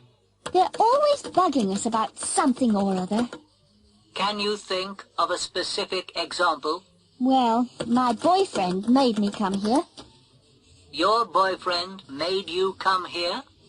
He says I'm depressed much of the time. I'm sorry to hear you're depressed. It's true. I am unhappy. Do you think coming here will help you not to be unhappy?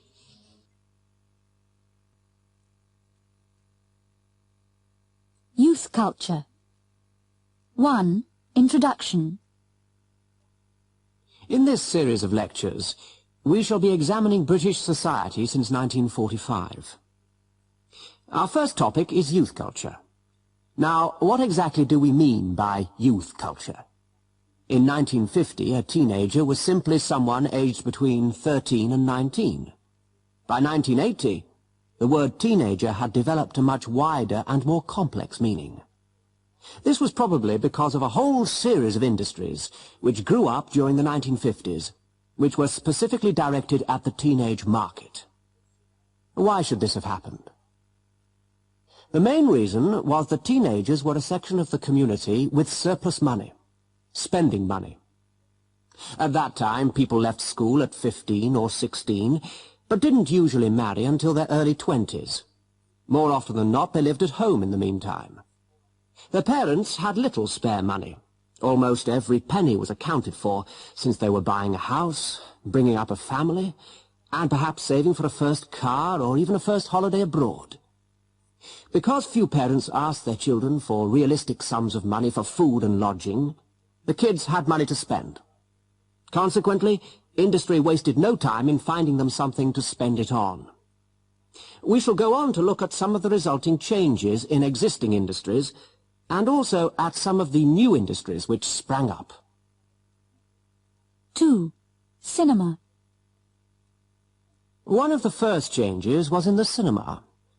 During the 1930s, the average person saw 2 films a week.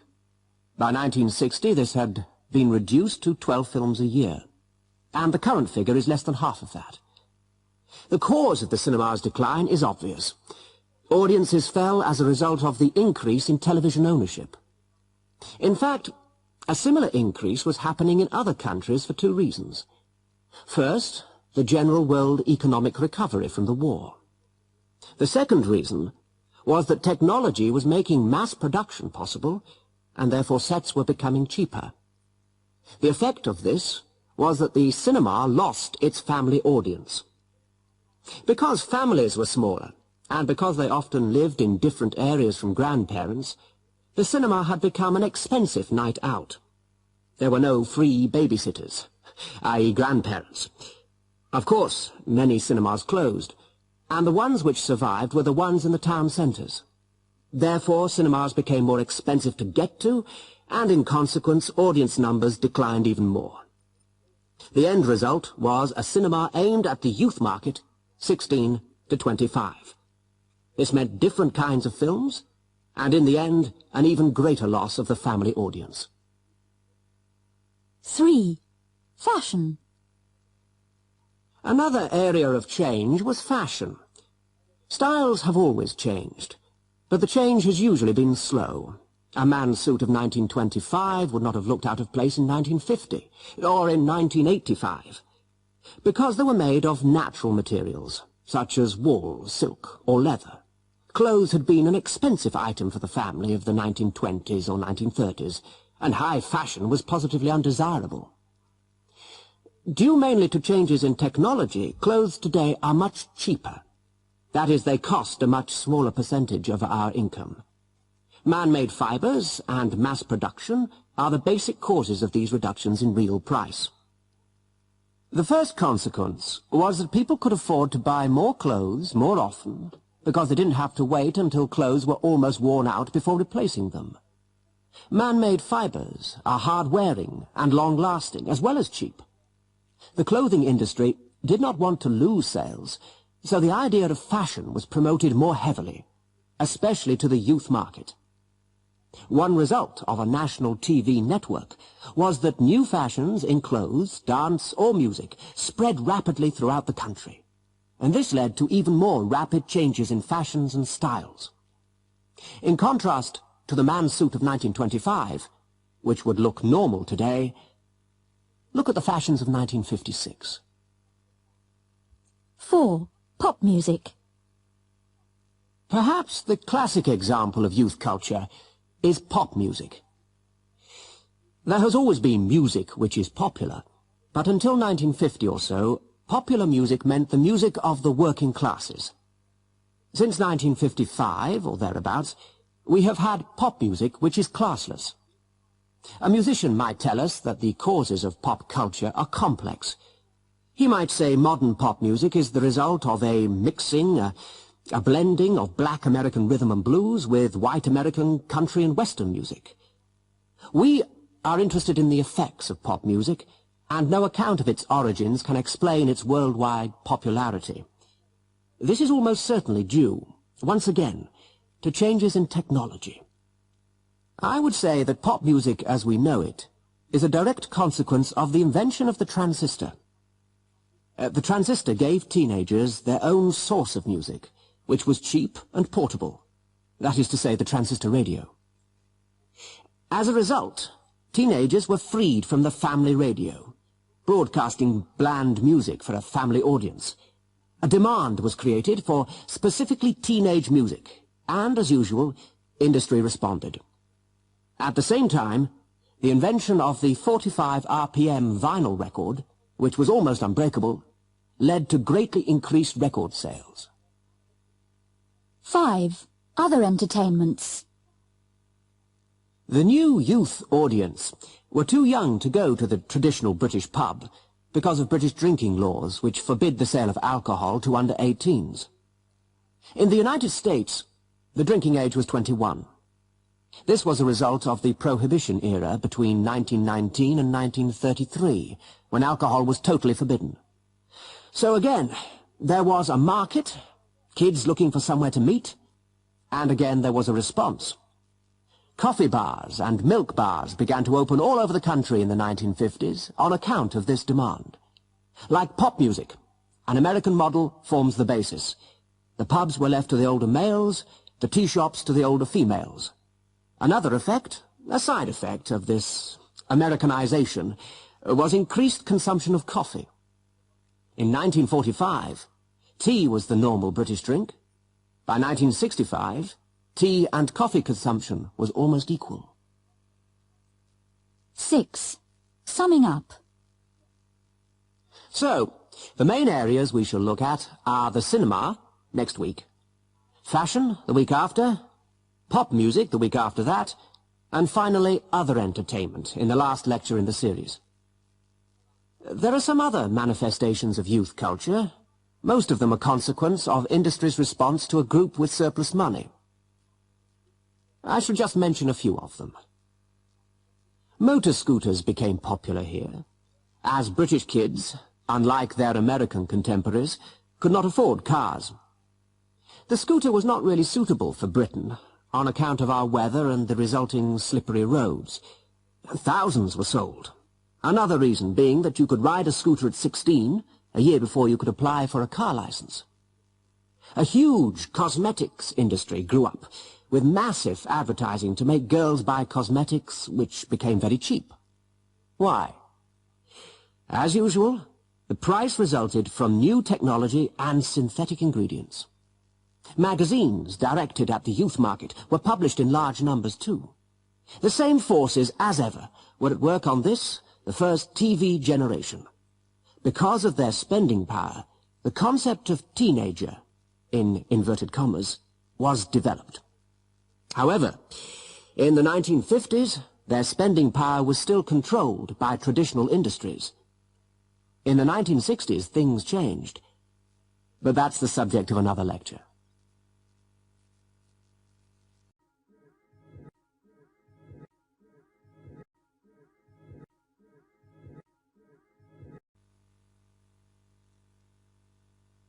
Strong language.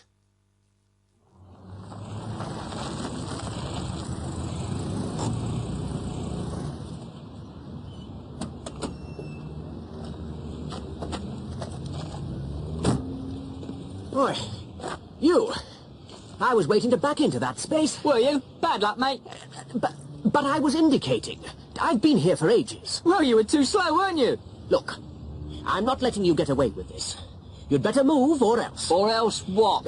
Or else I'll... Clear off, chum. I haven't got time. Yeah, you'd better watch it. Leave it, mate. Don't be so stupid. Just watch it, or I'll... Will you? You and whose army? Right, come on then. I'll give you one. Is that a threat or a promise, darling?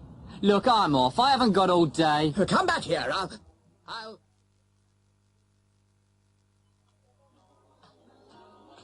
Excuse me, miss.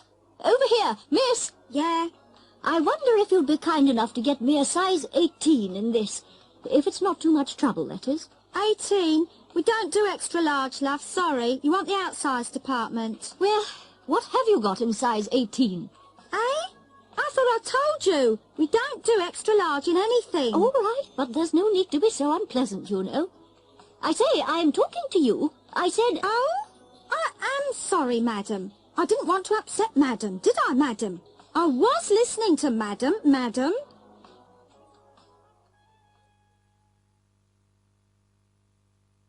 And another thing. I'm going to ring your mother and tell her to stop interfering. Look, she's only trying to be helpful. Helpful? She phones every day to see if you've had enough to eat. I mean, for goodness sake. We have been married 3 years. Anyway, I'll tell her next time. Don't you dare ring her. Look, Martin, I'll do what the hell I like, okay? I'll never forgive you if you upset her. She worries, that's all. Upset her? What about me? I'm just going to tell her, very politely, to mind her own business. You dare? You'd better not try and stop me either. I've had enough. I warn you. You phone her, and that's it. That's it. That's it. What the hell do you mean, that's it? I tell you, I'll leave if you do. Leave? Run home to Mummy? Don't threaten me, Martin. I couldn't care less what you do. You...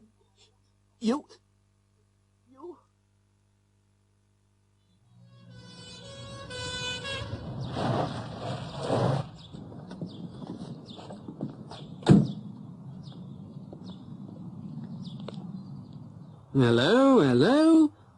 Where's the fire? Sorry, I don't understand. You seem to be in a bit of a hurry, sir. I wondered if there was an emergency of some kind. No emergency. In that case, I'd better see your licence. You have got a licence, I suppose? Yes. What do you mean? Oh, it's just the way you were driving. I wondered if you'd passed your test, that's all. Very funny. Here it is. Right. David Humphreys. Mm-hmm. What's your date of birth, David? 9th of the 7th, 57. That's right. OK, Dave, get out of the car. What? Come on, Davey. I think we'll just take a breath test, eh? Look here, officer. I have not been drinking. I'm sure you haven't, Dave. But the test will settle that, won't it? I don't like your attitude, Constable. I mean, all I was doing...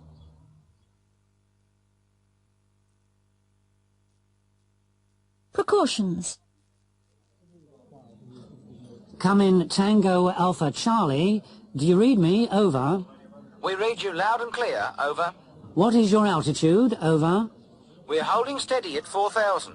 Repeat, 4,000 feet. I can hear you, but I can't see you yet. Over. Please check on ground conditions. Over. There's a slight breeze down here. Nothing to worry about, though. It's only about 4 or 5 knots blowing south-southwest. You'll pick it up as soon as we light the smoke flare. Look out for the telephone line to the north of the field. Also, take care not to get near the sports pavilion. Over. The sports pavilion? Over.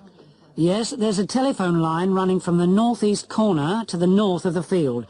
I reckon they should avoid that whole sector, just in case. Over. Right. We're going to turn in for our approach. Over. Please give checklist. Over. Right. We throttle back the engine and slow down. Once the door is open, I shall count down and cut the engine right back as they jump to avoid any turbulence. Over. I'm going to light the flare. Over. Watch you don't burn your fingers this time. Over. Very funny. Over. I can see it. Okay. Door open. Counting. 5, 4, 3, 2, 1. 1 out. 2 out. All out. Over. I can see them. 1, 2, 3. All chutes open. Here they come.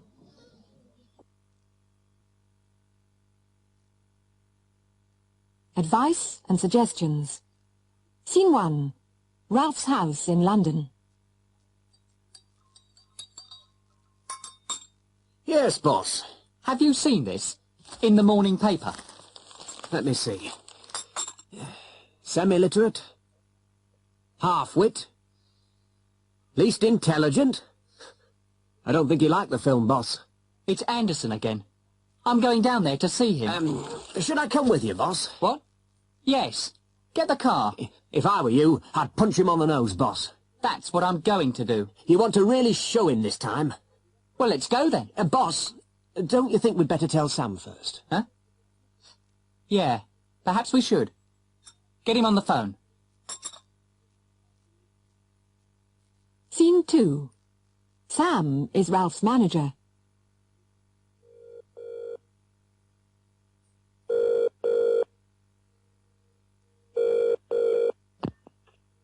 Samuel Compton? Sam, it's me. Ralph. Oh, hi, Ralph. Did you see the paper? Yes. I'm going down to see Anderson now. What? No, you'd better not, Ralph. Leave it. Did you see what he called me? Semi-literate? He's a critic, Ralph. That's not criticism. It's libel. He's not going to get away with it. All right, Ralph. Calm down. Perhaps you ought to talk to a lawyer. A lawyer?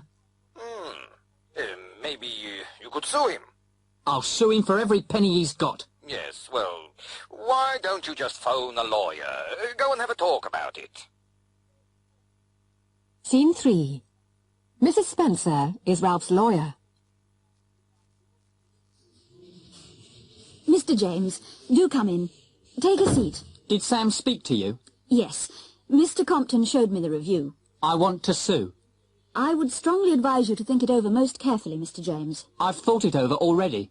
The best thing you can do is to forget all about it. Look, you're my lawyer, aren't you? Sue him. I don't think we should, Mr. James. The review was in one newspaper. Not a popular one either. Very few people will have read it. Probably few of your fans read the more serious papers, if you don't mind me saying so. If you sue, there'll be a lot of publicity. Bad publicity. You know the saying, mud sticks. But it's Anderson again. Do you remember what he wrote about my marriage last year? But you may remember that his report was true, Mr. James. Really, I suggest you forget it. You mean I shouldn't sue? Exactly. Well, I'll just go down there and have a little talk with him. I would recommend you not to do that, Mr. James. Really. My advice is to forget it.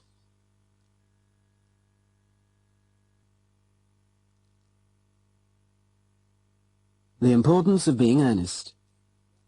Oscar Wilde's comedy, The Importance of Being Earnest, was first performed in 1895, and since then it has become the most performed play in the English theatre. They say that every Englishman is, or wants to be, an actor, and amateur dramatics is certainly a popular pastime. Local groups from churches, schools and clubs perform plays in small halls all over the country, and this is their favourite play. On any Friday or Saturday night in the winter months, it is being performed somewhere in the country. In this scene, Jack Worthing is being interviewed by his prospective mother-in-law, the formidable Lady Bracknell, for the first time. You can take a seat, Mr. Worthing. Thank you, Lady Bracknell. I prefer standing. I feel bound to tell you that you are not down on my list of eligible young men, although I have the same list as the dear Duchess of Bolton has. We work together, in fact. However, I am quite ready to enter your name, should your answers be what a really affectionate mother requires. Do you smoke? Well, yes. I must admit I smoke. I'm glad to hear it. A man should always have an occupation of some kind. There are far too many idle men in London as it is. How old are you? 29. A very good age to be married at. I have always been of the opinion that a man who desires to get married should know either everything or nothing. Which do you know? I know nothing, Lady Bracknell. I am pleased to hear it. I do not approve of anything that tampers with natural ignorance. Ignorance is like a delicate exotic fruit. Touch it, and the bloom is gone.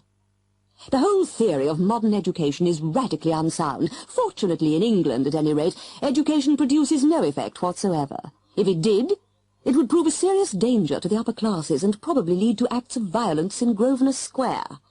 What is your income? Between 7,000 and 8,000 a year.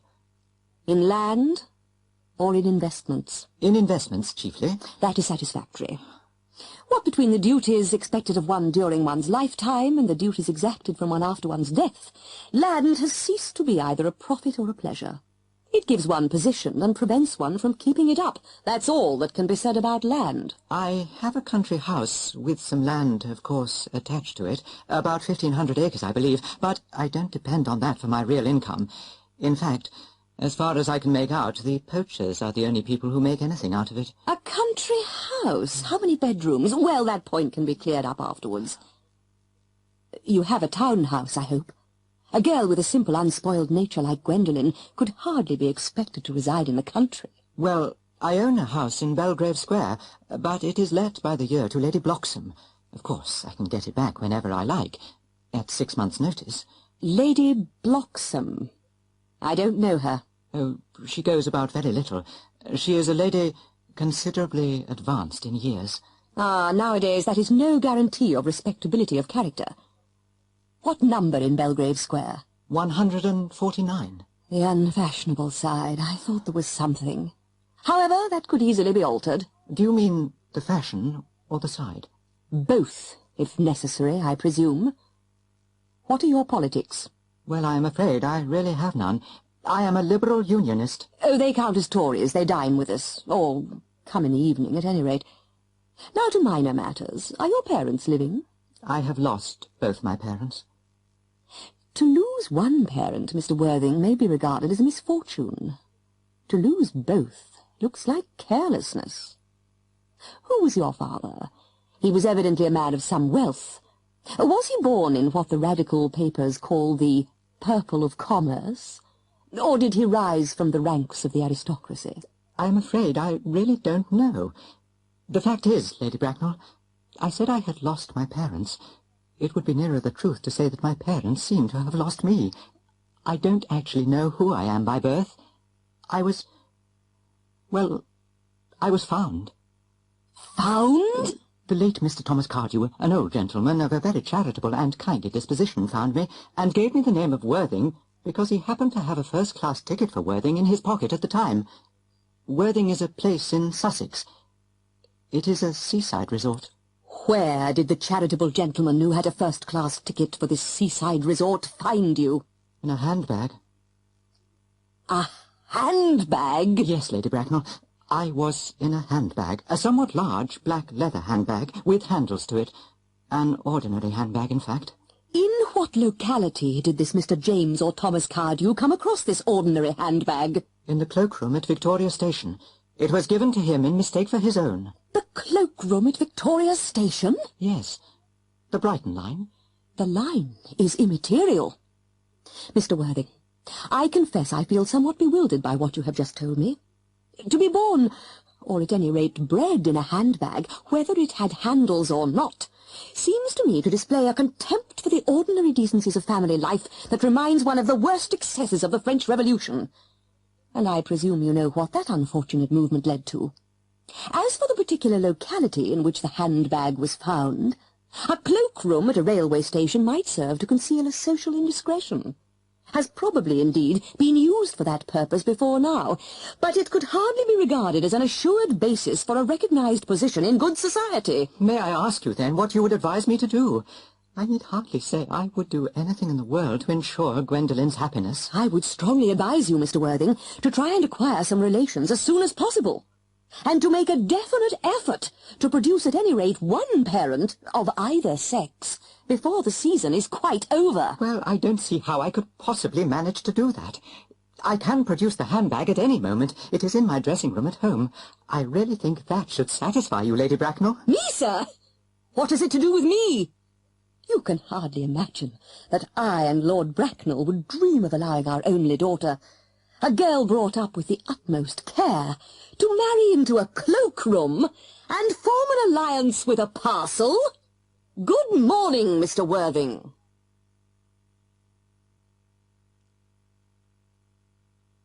Away from it all.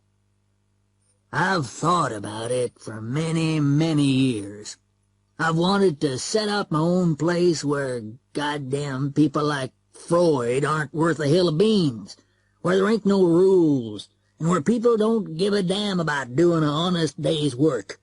I'll work like hell and build a place for myself and my grandchildren, and then I'll die a happy man. That's my dream, and now it looks like it may come true. I had been to Pitcairn first, and hell, you couldn't wish for a nicer place. The people are just like Virginians were 50 years ago when I was growing up. They were so happy and kind and pleased to see me, and when I said I was figuring on living near them, they just near about flipped, they were so happy. We took off for Henderson. God, was it stormy. All the rest of the fellas on the boat got sick, but not me. I was that screwed up inside with excitement that I didn't feel a thing. It took a couple of days sailing, and then we got there one afternoon. It was just what I wanted. Flat as a pancake. Good beach, landing place, jungle thick as hell, mind you, but I figure I can clear that. And the weather's about as perfect as you can get. 70 every day.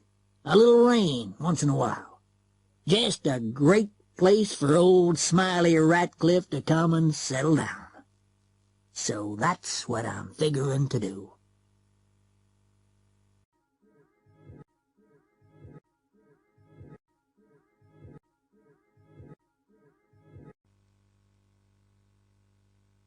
You, the jury. Cross-examination by the prosecution. Lady Wyatt, would you describe yourself as an intelligent woman? I would never describe myself as anything. I'm not stupid. Do you not think it was stupid to put that scarf in your bag and walk away without paying? I intended to pay. There was nobody to pay. You couldn't have looked very hard, could you? Look, I've told you, I had an appointment. I was in a hurry. Surely not in such a hurry that you couldn't find someone to pay. Surely you could have spent a few minutes. Surely your friend would have waited. I don't like keeping people waiting. I'm never late. Couldn't you simply have put the scarf back and collected and paid for it later? I suppose so. I just didn't think. I intended to pay for it later. But you didn't pay for it, did you? I've told you 10 times already. I simply forgot. Every shoplifter says that, Lady Wyatt. I am not a shoplifter. Now, these pills. How long have you been taking them? 4 or 5 years. They calm me down. And in those 4 or 5 years, have you ever suffered from loss of memory or forgetfulness? Not that I know of. And have you walked into shops, taken things, put them in your bag, and walked away without making any effort to pay? No! No! But you did on this occasion. You took a scarf, put it in your bag, and made no offer to pay. That is theft, common theft. If we accepted your claim that you simply forgot, then every Tom, Dick, and Harry would be walking in and out of shops taking whatever caught their eye. No, no, no, Lady Wyatt. I forgot is no excuse at all. I maintain that you intended to steal. I believe many people do that, just for kicks. It gives them a thrill. That's not true. But it is true, Lady Wyatt. No further questions, Your Honour. Cross-examination of the defence. Lady Wyatt, you're a very wealthy woman, aren't you? Wealthy, yes. I don't know about very. But you don't need to work. No. How often do you go shopping at Hall's? I don't know exactly. I suppose once or twice a week. So in a year you would probably spend hundreds of pounds there? Yes. So there is no reason why you should want to steal anything? A scarf worth £10, maybe? Of course not. It's quite ridiculous. Have you ever been in trouble with the police before? No, never. Not even a traffic offence? No. And you're a well-known figure in the community? I suppose so. I do a lot of work for charity. And you say that you just forgot to pay? Yes. Well, that's easy enough to do. I've done it myself. And I imagine many people in this court have. And of course, you would have returned to pay as soon as you realised. Yes. I would have realised when I got home. Thank you, Lady Wyatt. No further questions, Your Honour.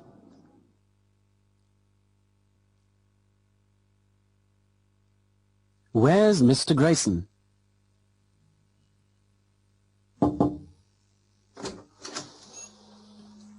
Oh, excuse me. Is this Grayson Worldwide Trading Limited? Who are you? I'm Susie Miller from the A1 Secretarial Agency. Is this Mr. Grayson? Yeah. What kept you? I've been waiting. You only phoned 20 minutes ago. What exactly would you like me to do? Just wait here and answer the phone, that's all. I'll be back later.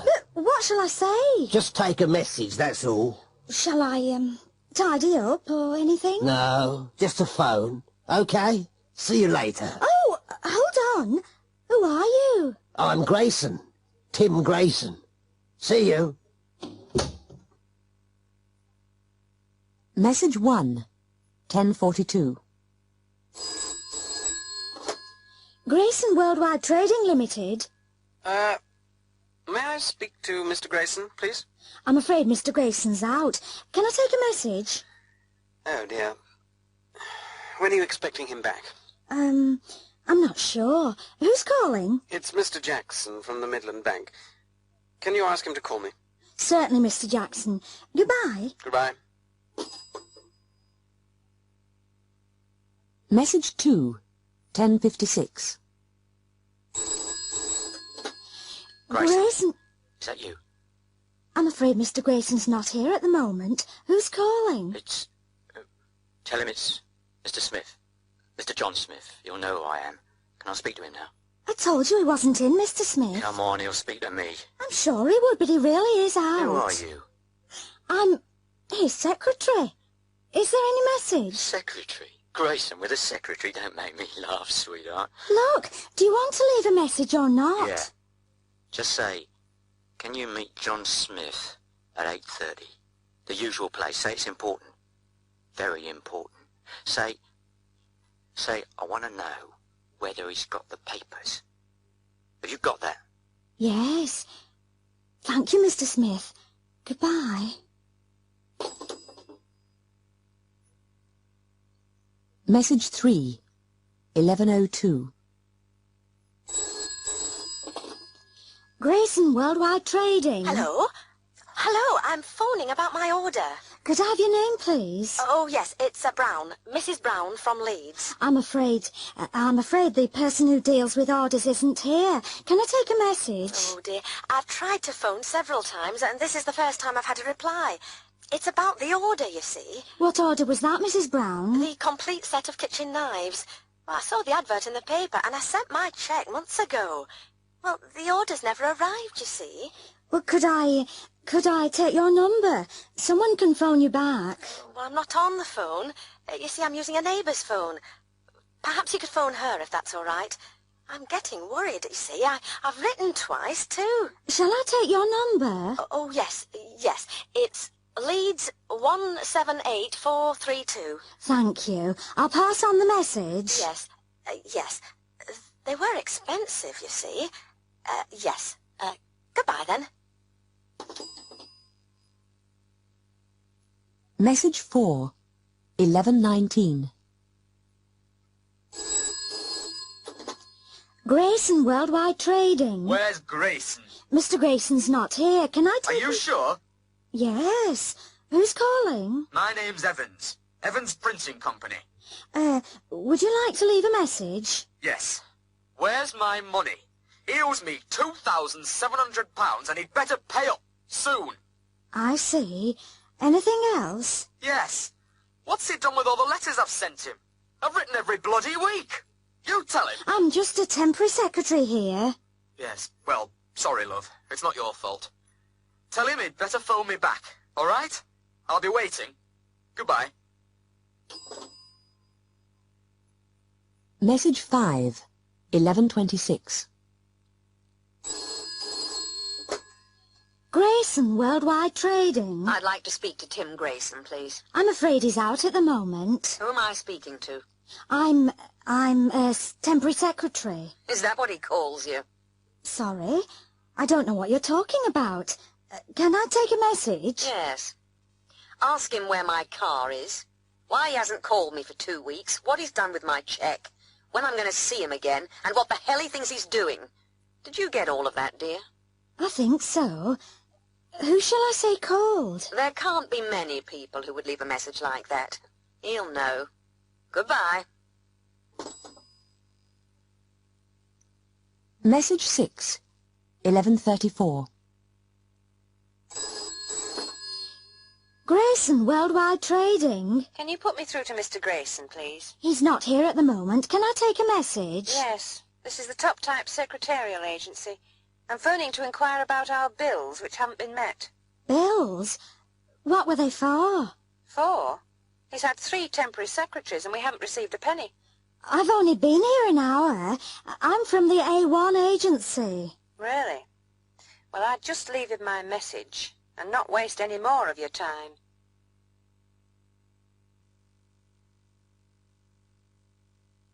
The language of rock.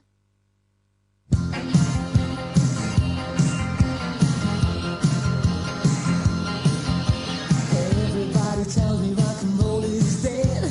Forget it, son, you gotta get a job instead.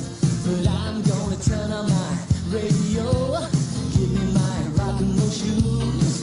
I'm gonna dance all night and sleep all day. I'm gonna dance all night and sleep all day. 'Cause I can't stop the music that's beating inside my head. My mom and papa say I can't keep singing the blues. My daughter says the blues just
radio.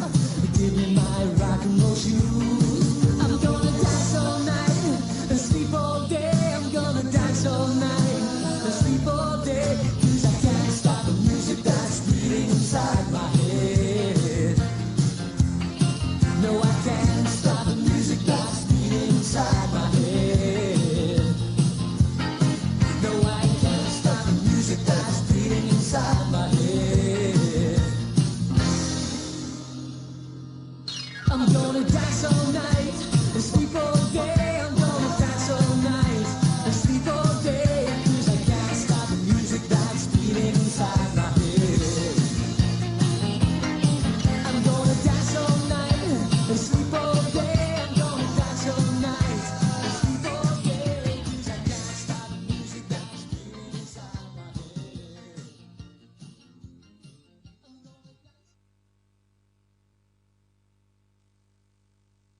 The Frankenstein Robot.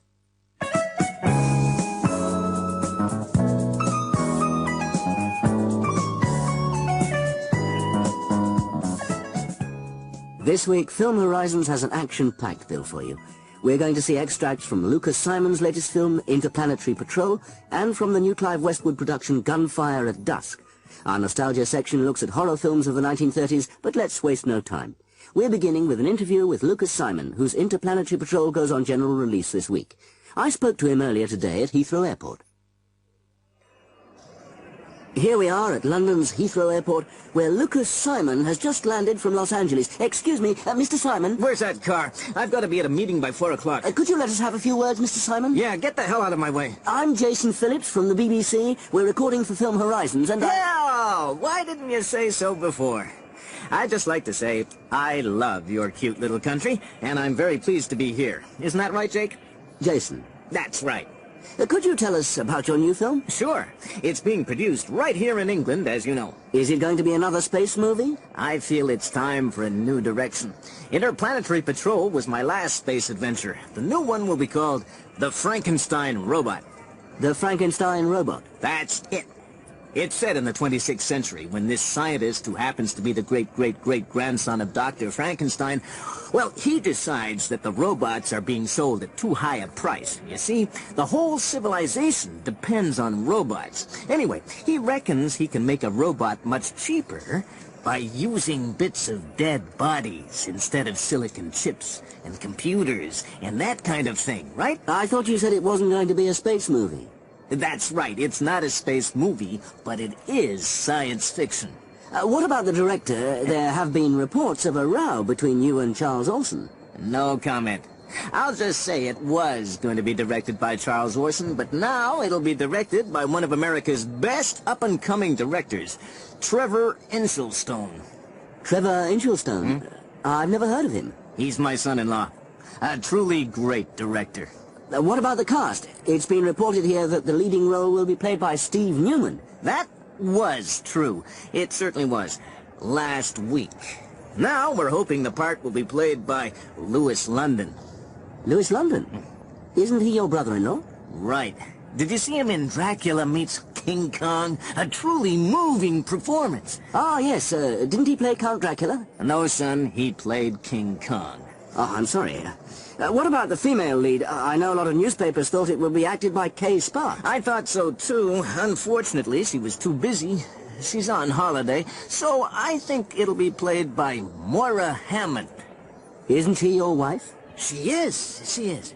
It sounds like a family show. You could say that, James. You certainly could. Jason, my name's Jason. That's what I said. Would you like to comment on reports from New York that financial support has been withdrawn from the film due to changes in casting? Rubbish. Absolute rubbish. Where's my car? Mr.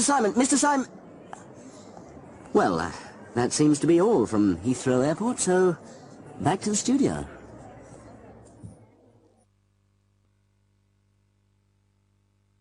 Anything to declare? Simply put, the average traveler is very average. He has 2 cases, and the things in those cases accurately reflect his position in life and his journey. Let's say he's a businessman back from Europe. He may have had a rather complex journey, been to a few capitals over there. His cases will have a fair bit of paperwork in them. He'll have a couple of pairs of shoes, good shoes, and a Brooks Brothers suit or whatever, 3 or 4 silk ties, and a good selection of shirts and socks, all neatly laundered by a hotel. There will be a little stack of laundered handkerchiefs and a couple of hardcover books. Now, if he's an oil man, even a fairly senior one, he'll be very different. If his travels have taken him to the North Sea, he'll have bought a couple of tartan rugs, for certain. They all do. He's going to have slacks, maybe a plaid jacket, and sports shirts, and a pair of boots. He may have a paperback and a shooting or hunting magazine, and almost certainly a couple of bottles of straight malt whiskey. Don't ask me why oil men have dirty laundry. Maybe Scottish hotels won't do it. When we get somebody whose luggage doesn't match his appearance, or his story, or his route, then we get curious. Like with Pan Am 800. Why should people carrying light clothes, slacks, and short-sleeved shirts be coming from Tokyo in February? Why should they have suntan oil in the toilet kits? Because they started out from Colombia. They may claim to be students. What is a student doing in Tokyo in February? He's surely not on vacation. So where is he studying? Or a businessman.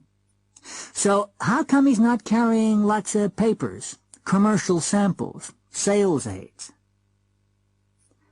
Smugglers never accumulate all the rubbish in their cases that an ordinary traveler does. Phrase books, torn street maps, half-filled-in postcards, used rolls of film, hotel receipts, book matches, curios, presents for the children. And they can make real fools of themselves. They'll say, "Colombia? Where's that?" And then you point out that their shirt wrappers, back to shirts again, are labeled Bogota Hotel, or that their toothpaste or shaving cream is Colombian. You get some who are so stupid that they don't even fill their suitcases. They seem to think that we won't find it odd that they are traveling with an empty case. Those who fill them often get the mix wrong. There will be masses of clothes, but not heavier shoes or books. The clothes themselves are often suspicious. Shirts of different sizes, trousers that don't seem they would fit the passenger, labels with little giveaways, Ind Call, Colombian made. Or all the other clothes will obviously be new, or they don't suit the personality of the owner. We had one, a macho type, and he had all dull gabardine trousers and chunky sweaters, totally out of character, though the cocaine we found wasn't. It takes a lot of skill to fool a man who's been looking at suitcases for 15 years.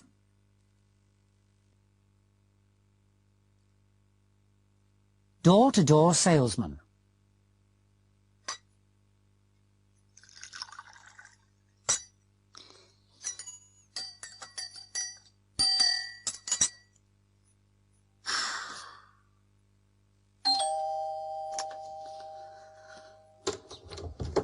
Yes? Mrs. Curtis?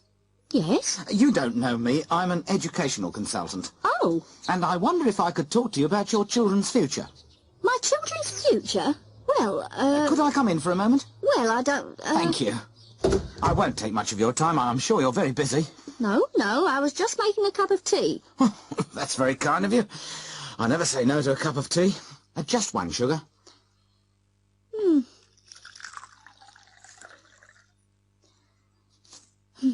There you are.